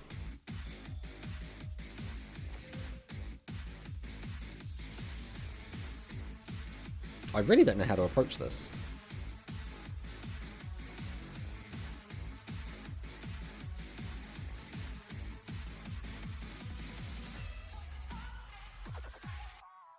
We could just normal. Link. Bring it back. Hit one card. Alright, we're going to normal summon Bear. That's how we're going to start this turn. See what he does.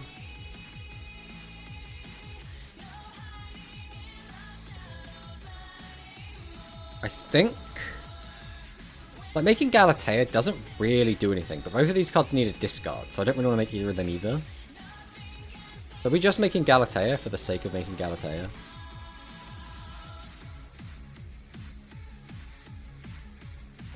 I think we are.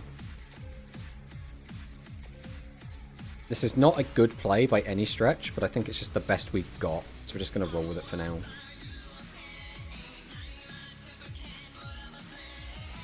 IDP? Why?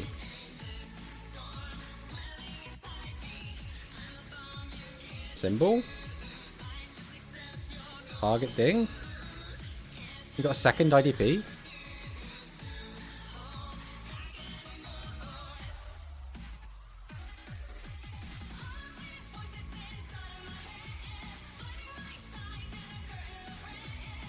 We'll bring out Ding.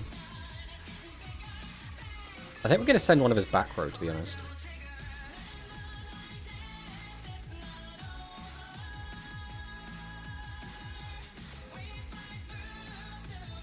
Okay, there's one of them gone. And then we will activate Harp Horror.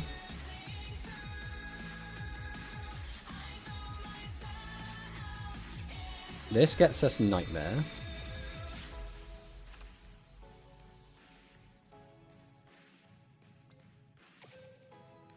Then I think we probably just go straight into Ding.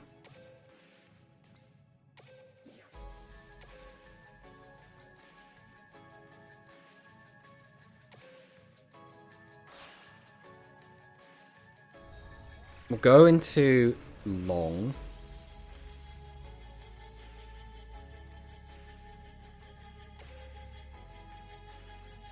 We can then go Orcus Nightmare. Target Ding.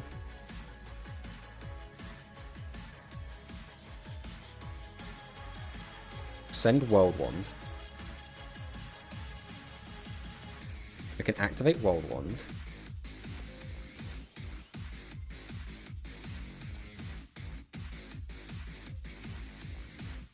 Do we just summon Harp? Put those other ones back in deck. Let's go Harp because he's the biggest.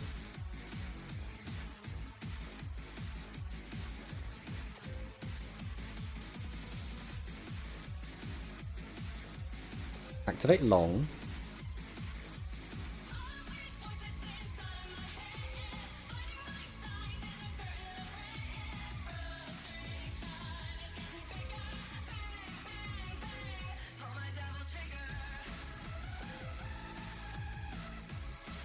Go to battle. Swing. I don't know what order is the correct order here. Okay, so what does this get him? So if this gets popped, he just gets to float. Ah, screw it. We'll kill it.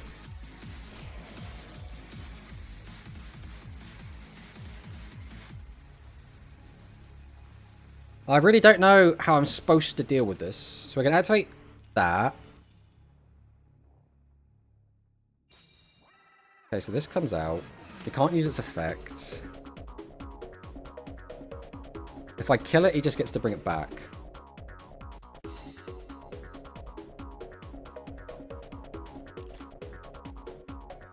If I kill this, he gets to float into something else. So...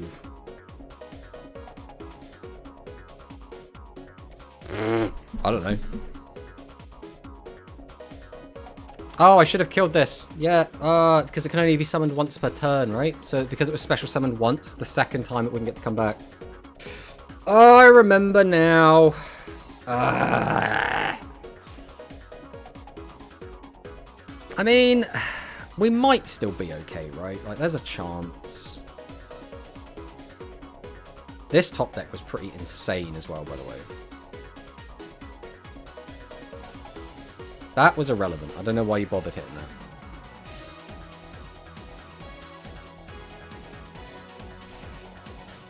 So during our turn, you're going to use that.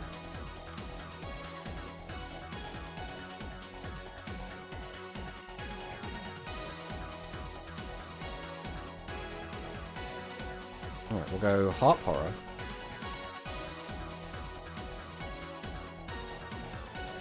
We'll bring out Symbol Skeleton.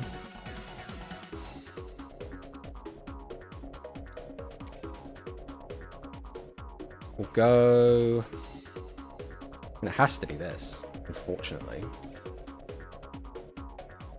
Can I not get them into grave it any other way? So we're going to lose a guy is the issue. So we'll go for the discard. Because I have to use these two, but I can't use these two. Oh, that's annoying. We have to use this. We have to use something, so I guess we're going to send this. Welcome, Brute Enforcer. Running out of time is the other issue, so I can't really think.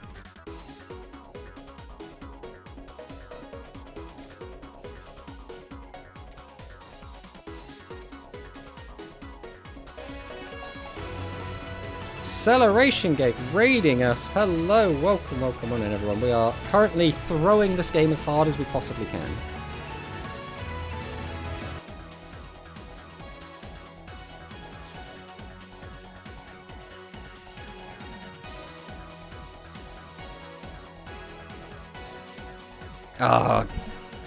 So now you just pop this, right? You just don't pop this. That's all you have to do. But we'll get Toy Vendor effect, which unfortunately isn't going to get us anything, because we've already... We already normaled? Wait, why are you doing that?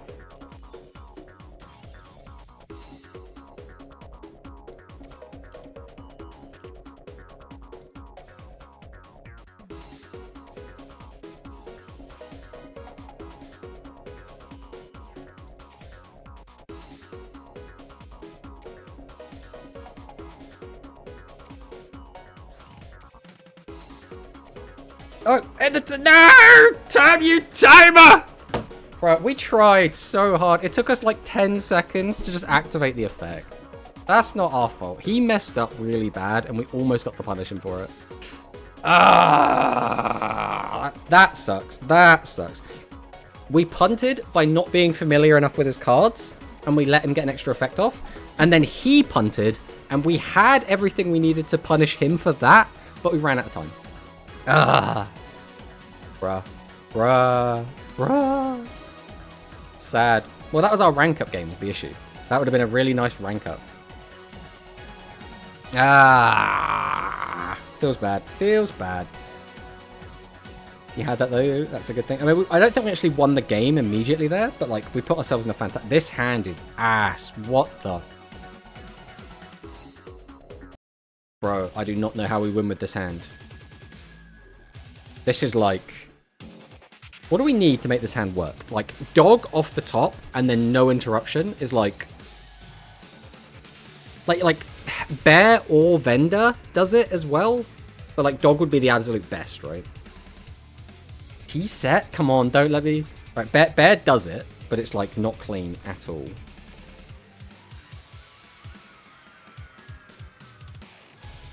We get the vendor. Flip over the vendor.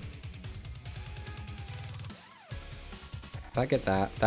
What do we actually discard out of these? I don't think we actually need Nightmare for anything. Nightmare doesn't do anything. I think we're actually going to send World One. We just need to not hit exactly Skeleton hit. Anything but Skeleton.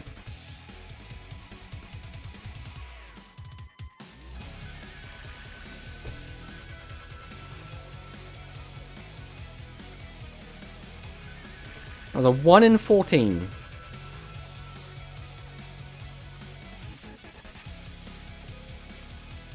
You can't make it up.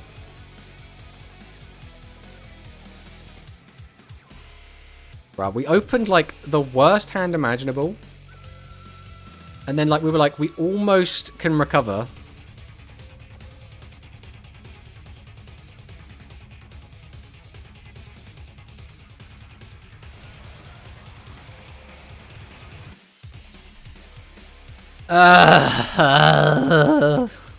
Alright. I mean, we might not be dead, but even if we're not dead, I don't see him not making a board that is absolutely disgusting. Just gets his fucking pot of greed now. None of this is live, by the way.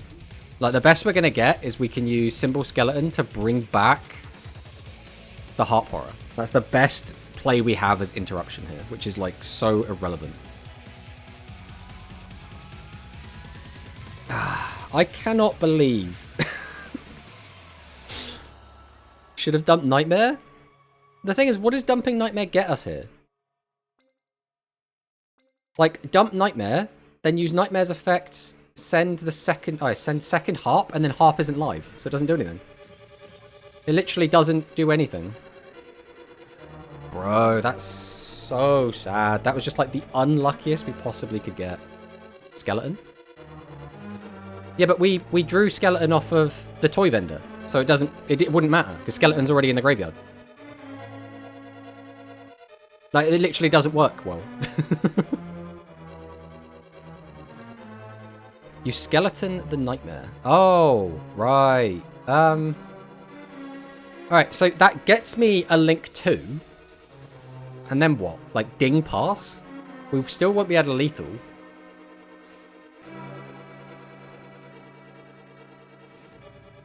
I guess we would have to...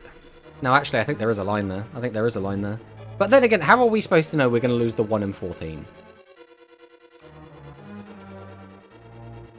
Right, orchestrated return. Oh, God, stop being in my goddamn hand. Right, we'll go bear. I mean, we can just normal summon it, so it's not the end of the world. Flip over vendor. Activate, discard wing. Not a big fan of that, because now that means we have to just probably vendor into it. Realistically, we're normal summoning the skeleton, so we're not going to be able to get a dog and then use its effect here. Bro, what are these hands? Because now thingy's turned off. Now Heart Horror's turned off. How do we keep managing this? We can send that with that now. Even sending that doesn't change anything. I think we always take dog here. So that's now turned off. Normaling that then doesn't do anything. I could send that, but that doesn't do anything because that's in our hand as well. I think we have to go vendor. We have to send skeleton. I mean, that kind of does it in a weird way. We'll go World Wand in defense. Then we have to go skeleton. Get the harp. Then we go Galatea.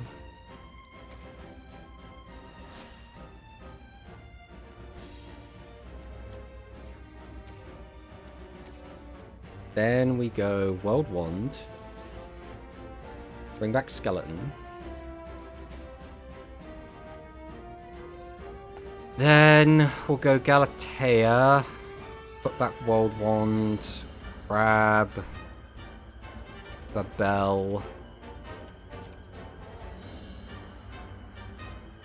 We can normal summon dog. Use the effect of dog.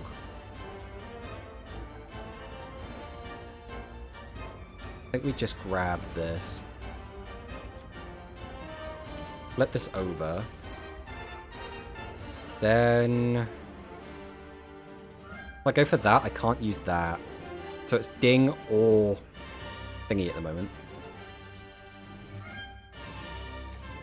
I guess we're doing ding then.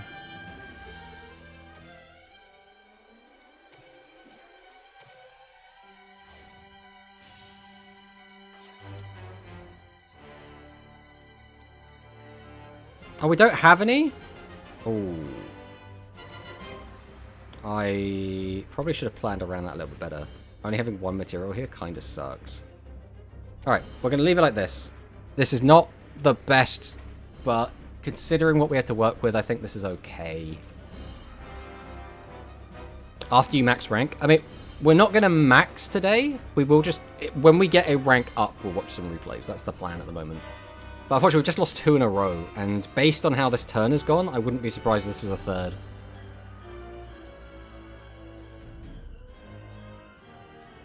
The main issue here is we have no interruption. So if he just does a direct attack line, we are just dead, and there's nothing we can do about it. Alright, Super Dreadnought.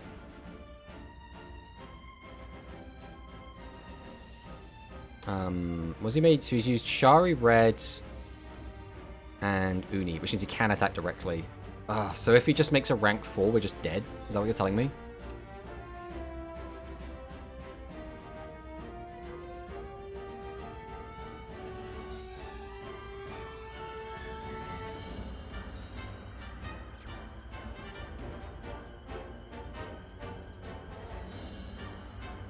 Are we... we're alive?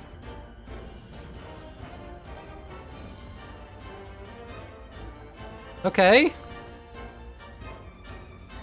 I'll take it. That's fine. We're gonna link him off and bring him back.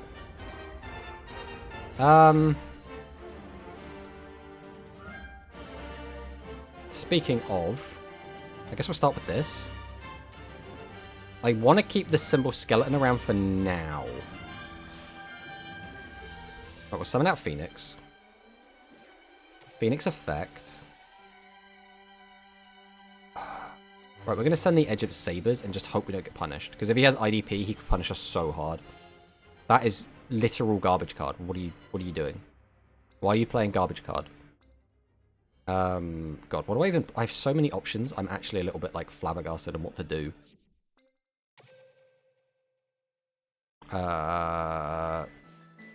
Decode.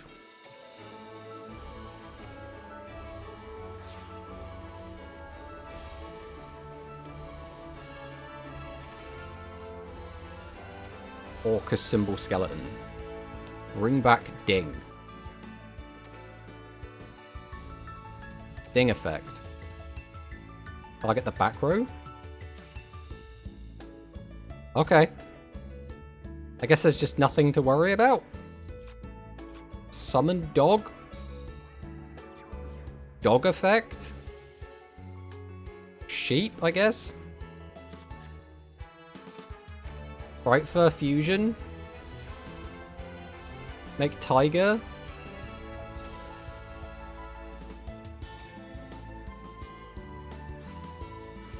Summon Tiger? Tiger effect? Pop? Is everything fine? Is everything going okay? Swing! Okay!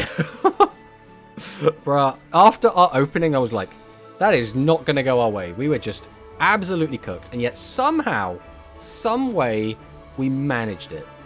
Also, we have been really bad today. We have not been, like, doing any, like, shout-outs or anything to all of the lovely people that have been raiding into us. So, at the very least, we'll give a shout-out to Acceleration Gate. If I can. If I'm not a complete moron. And give it a go. There we go. Like a real streamer. Like one of those real ones that take it seriously and do things correctly. Right. Let's go again. Let's go again. I think we're still not going to be in a rank-up game yet. Hello, Dr. Dinosauria. How are you doing? Welcome on in. Yami Yugi. Okay, this tells me it might be Battle Chronicle, and Battle Chronicle usually means free win. Although, no Battle Chronicle activated yet. Magician's Magic. This is just like pure DM, right? What is with these hands, bro? What? Right, we're fine at the moment. Right, at the moment, we are fine. But like, this is so rough. Right, do not, for the love of God, get the nightmare. Please. Okay, we almost... There was one other Orcus card left in our deck, and that would have absolutely ruined us. Right, we'll go Symbol Skeleton. Activate Harp. Bring out the Nightmare. We've had some very spooky hands today, okay? I am very stressed all of a sudden. Alright. Galatea's come out. That's all we need. Now we will activate World Wand. I'm going to bring this back. I probably should have done it the other way, but I guess it doesn't matter. Wait, is that even live? No, it's not. Okay. So we'll work on that as we bring it back. So for now, we're just going to go Decode.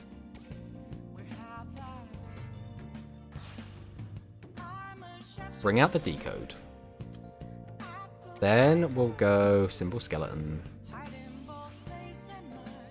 Bring back the Galatea. Activate Galatea. Put back World Wand. We'll grab out the Babel. So we have that live right now.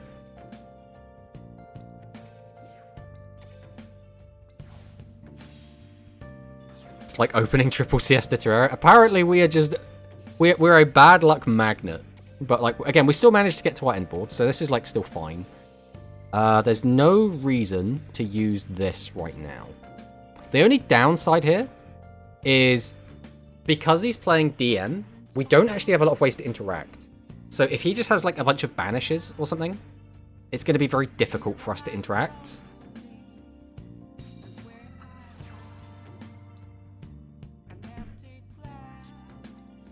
Okay.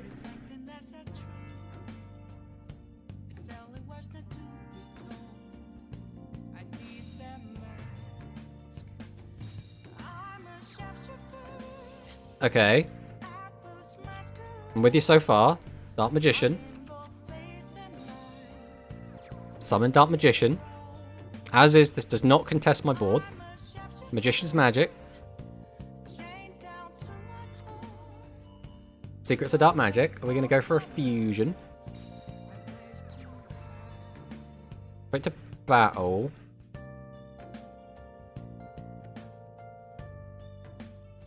Use illusion. Yes.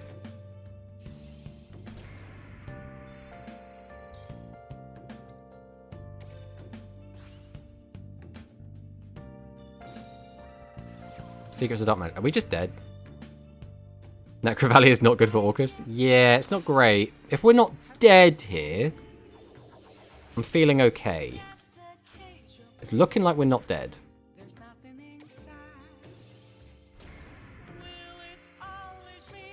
Whoop.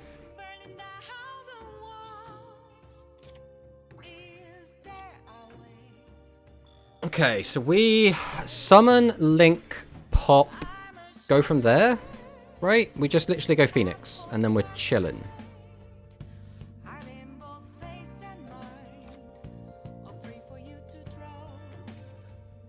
Normal summon. Hold.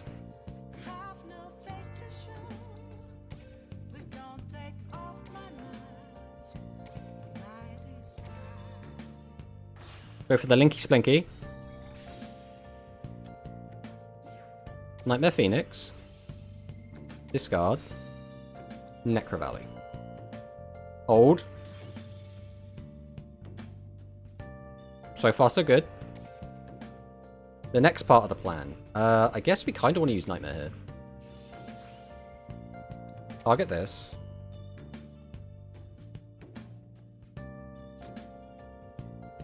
Sinister Grave.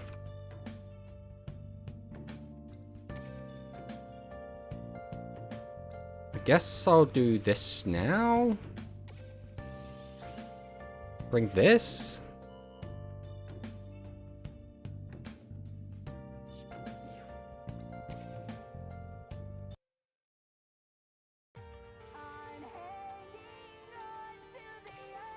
I guess I probably should have done this earlier, but we'll do this now. We'll do Symbol Skeleton now.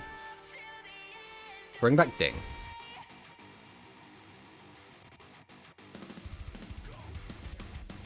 Bring it out. I'm going to send a card.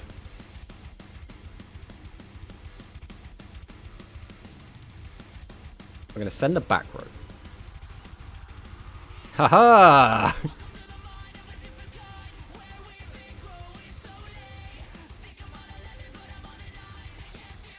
Now we go into long. And look at that, he's pointed very nicely at you. Because I believe you only get your effect when you're destroyed, sir.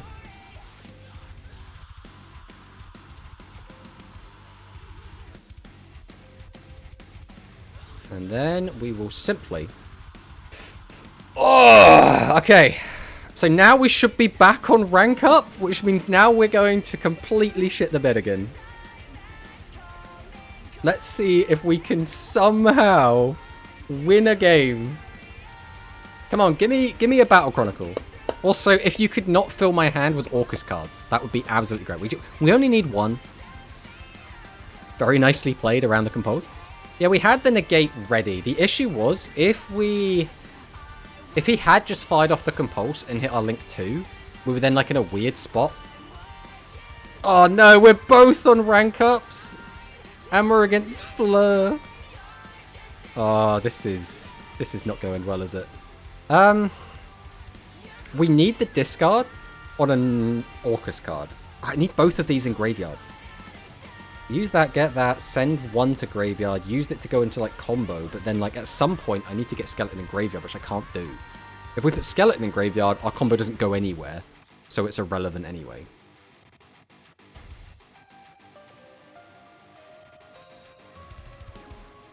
We always have to summon Dog. Dog always has to get Bear, because we need the discard. We always have to use Bear to get Toy Vendor. I think we just can't use Skeleton. I think that sucks really bad. But I need to get an Orcust in graveyard, otherwise the line just doesn't go anywhere at all. And Babble to graveyard is also, like, just so bad. We have just not had good games for a while now, have we? This is off already, so we have to take World Wand.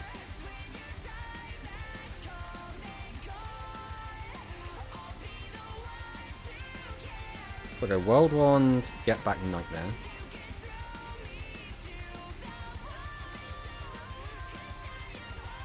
So we go into Galatea. We'll have to use Galatea to get us Return. Return puts Skeleton in graveyard, which, like, gets us something, but, like, where does it actually go?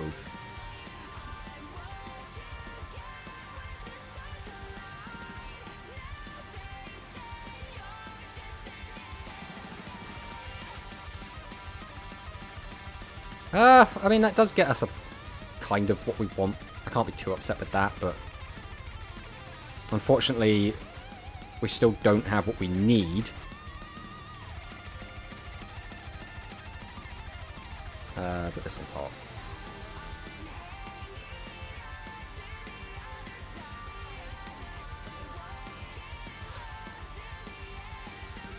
Summon out Decode. Symbol Skeleton. Bring back Galatea. Then we just make this and pray, because we do not have our Babble, which means we don't have an interruption if this gets broken, which really sucks. And considering we're against Orcust, I think we're just... Or Orcust, considering we're against Defleur, I think we're just cooked. Especially if this is the Infernoble, we are just dead.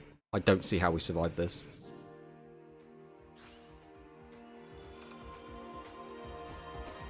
This card already contests my whole board. That's not fair.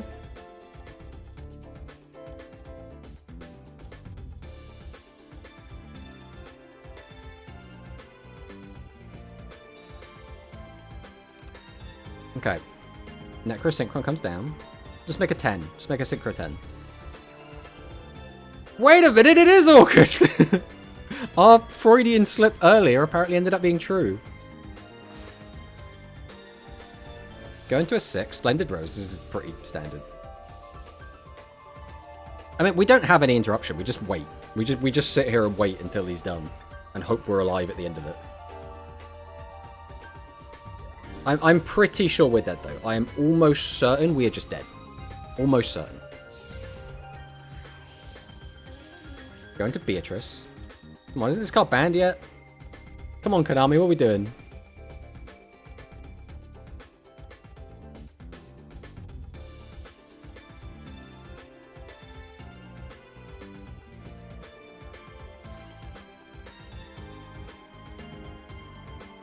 Sends Orcus Nightmare. I could just saw a Duel Links Reddit, Duel Links having ads on Tinder. Oh boy.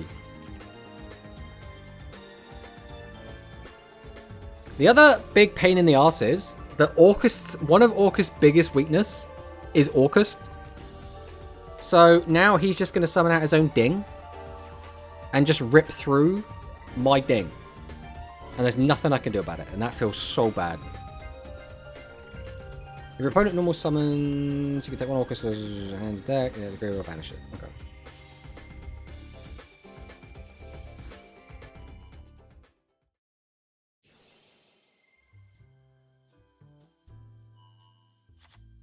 Have we got Skeleton in rotation? We do. Okay, yeah. So we're gonna, what, Link 3 or Link 4. you can do whatever you want. If we had our Babble on, I would actually be feeling pretty good here. But our Babble being off is... Why are we doing that?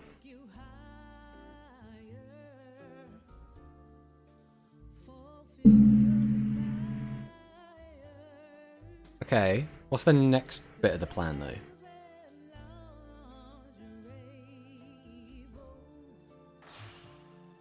Because you can bring it back, but its effect is only once per turn. We go back into Galatea again? Symbol Skeleton. It is once per turn, right? Yeah, we're bringing back Galatea. Link 4? But you could have gone Link 4 anyway.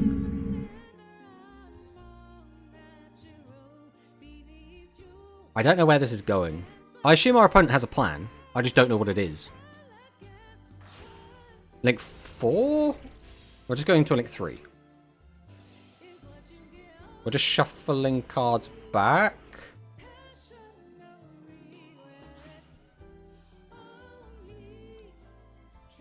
What? Oh, one linked monster, so it counted. Okay, I mean, we have a turn, though. This is the problem. This is also kind of a problem. We also need to fucking turn off...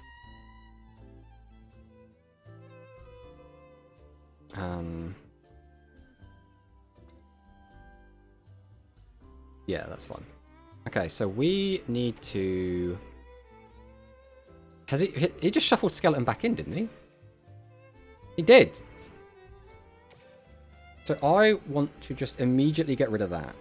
That's going to be my start. Symbol Skeleton. Bring back Ding. I'll take Beatrice. That's annoying. I didn't realize this was a quick effect.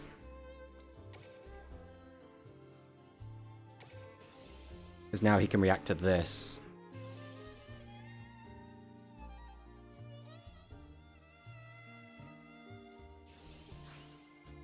But now that's gone. Now I don't care about this anymore. Yeah, he's going to take Nightmare. Once again, I no longer care about this.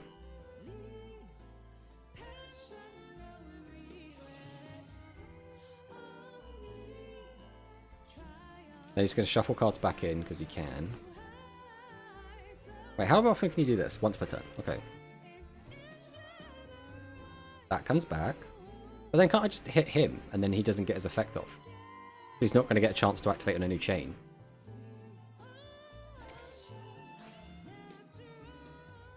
Okay.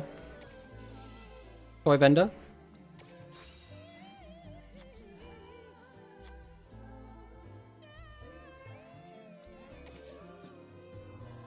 Alright, we'll go wings. Banish bear. Activates harp.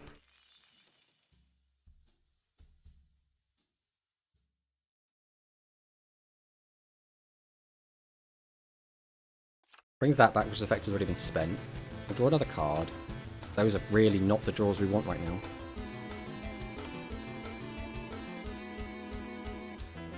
Let's grab bear here. Activate bear. Flip over vendor. Activate the effect. Send this. We'll special out this guy.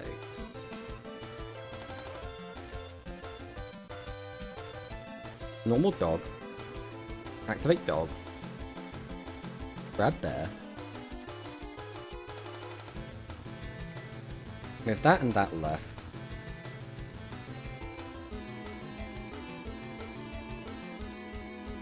Go for this. I'd have to use those two. Then I'd have to get Link 3 out though. How the hell am I doing that? Right, we'll go 1, we'll go 2. Summon out Brute Enforcer. Oh, we didn't even need to because he's got Link arrows. That's just me being silly.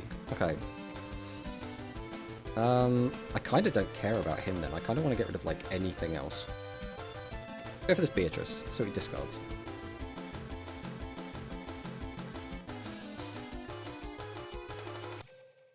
Right, we'll go World 1. Bring back this.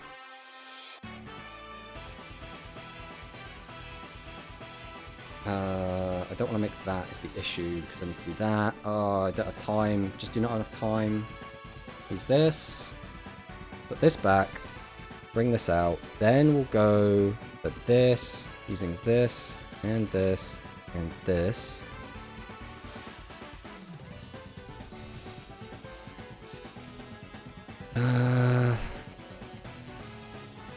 Okay, Nightmare. Plug it, whatever.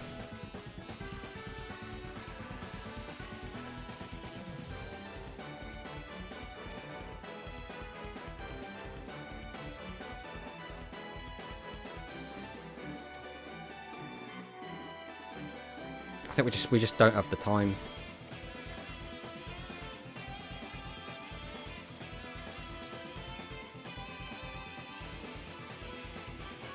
Yeah, we just don't have the time. We just don't have the time. No! The pure sadness. Well, we've lost 2 games today off of time, I see. Other than that, it's actually been going alright. We've only lost, like, 2 games that were completely unwinnable. We've lost 2 games to time, and we've pretty much won everything else. So we've been doing alright. That was our rank-up game, which is the thing that really stings the most. And our opponent was garbage. Like, he made so many weird plays. His deck was really weird. I think we win that if we don't run out of time.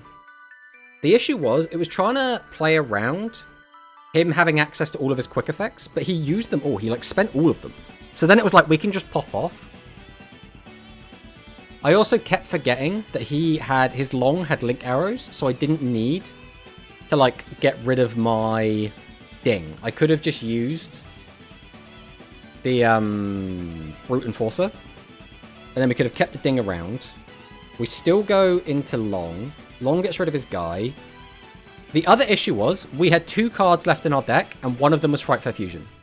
If we had Frightfur Fusion, we just win, right? Like, if we just get access to Frightfur, we just pop the whole board.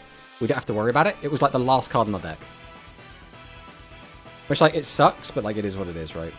It's not the end of the world. But let's go watch Manicus replay, because Manicus has been very patiently waiting for us. Tomato's a thinker. I need to think. What can I say? I can't just impulse go, go, go. Otherwise, you just make all the mistakes in the world. Alright, Manicus wanted us to watch a replay. Let's go and check out his replay quick. I don't know which one of these it was. I don't know if Manicus specified which one he wanted us to watch. So I guess we're just going to watch the top one.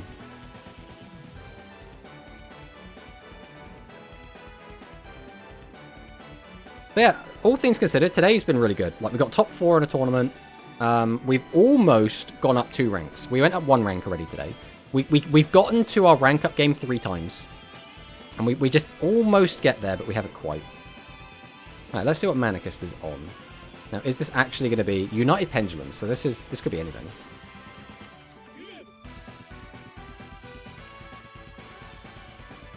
Dark Beckoning Beast grabs the Spirit Gates. I assume this is the Raccoon game. Sacred Beast Beckoning. Reveal the Hamon. Grabs out Chaos Summoning Beast. Dark Beckoning Beast gets out the Chaos Summoning Beast. Chaos Summoning Beast is going to get out the Hamon. Go into Lingaribo. Opening of the Spirit Gates. Going to grab back Cerulean Skyfire. Activate Cerulean. Chaos Summoning Beast effect. We're going to get Fallen Paradise. There's our Pot of Greed. Activate Fallen Paradise. I mean, this board is, like, pretty good. Bomboku. Going to grab us Ogama. United Pendulum. We're going to set the scales. And we're going to Pendulum Summon. Thank you for the follow, Brown Skin Kage. Welcome, welcome. Wait, we're on Speedroids as well? Okay. Okay. I'm intrigued. So we're going to set out the Magispector Cyclone. We're going to excavate and add another Ogama. We're then going to Synchro Shokan. What are we making here? Where are we going? Kite Drake. Okay, I mean, Kite Drake's pretty standard. Majesty's Pegasus. Wait, I don't know what Majesty's Pegasus is. All Magispector monsters on the field gain 300 attack and defense, so neat. You contribute 1 wind spellcaster type monster to special summon a level 4 or lower Magispector card from your deck. Ooh. I mean, if both of them have entered the battlefield effect, she'll get to like plus off that, I guess.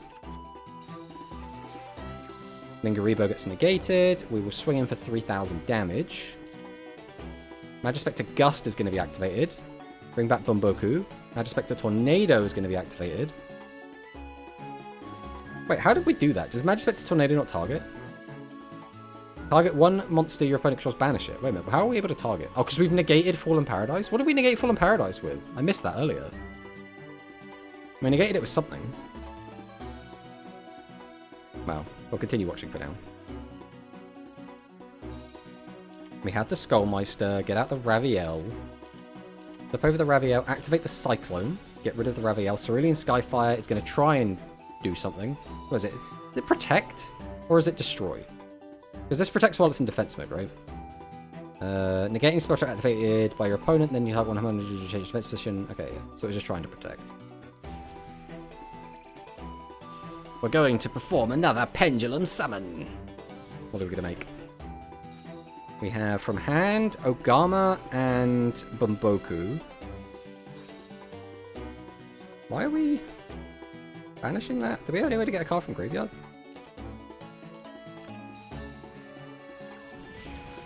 Yep, there it is. Just Bumboku doing his thing. It just goes to show that Bumboku is like such a cool card, right? When this card is normal summoned or special summoned, you can add a Magispector monster from your deck to your hand. You can only use the effect once per turn, cannot be targeted or destroyed by your opponent's card effects. I mean, who doesn't... I hate this, by the way. I hate that you get this, like, little windowed, like, image. I think it would look worse if they stretched it, but I'd almost rather it just had extra art that you got to see when you click this button. But, unfortunately, everyone, we have come to the end of the stream. We have run out of time, and that means we will have to say goodbye. But we will be back again on Tuesday, where we will probably be playing Speed Cog. I don't know if it will be this account or not. It might be this account again. I was kind of hoping to play the other Speed account, because I really do like playing the Pure Fluffles as well, but I need the gems for Go Rush on this account. So if you want to blame someone for that, you have to blame Konami. They're being very rude and not letting me do what I want to do. But today was a lot of fun. We did get top 4 in the Angel Cup. We did go up almost 2 duel levels, which is pretty cool. Hopefully we will get to that 20. I mean, realistically, we're probably going to get to that 20 over the weekend. It's not really gonna be like that bad, especially if we actually like put time into it and try and grind it out. But thank you all so much for watching, and I'll see you next time. Bye bye.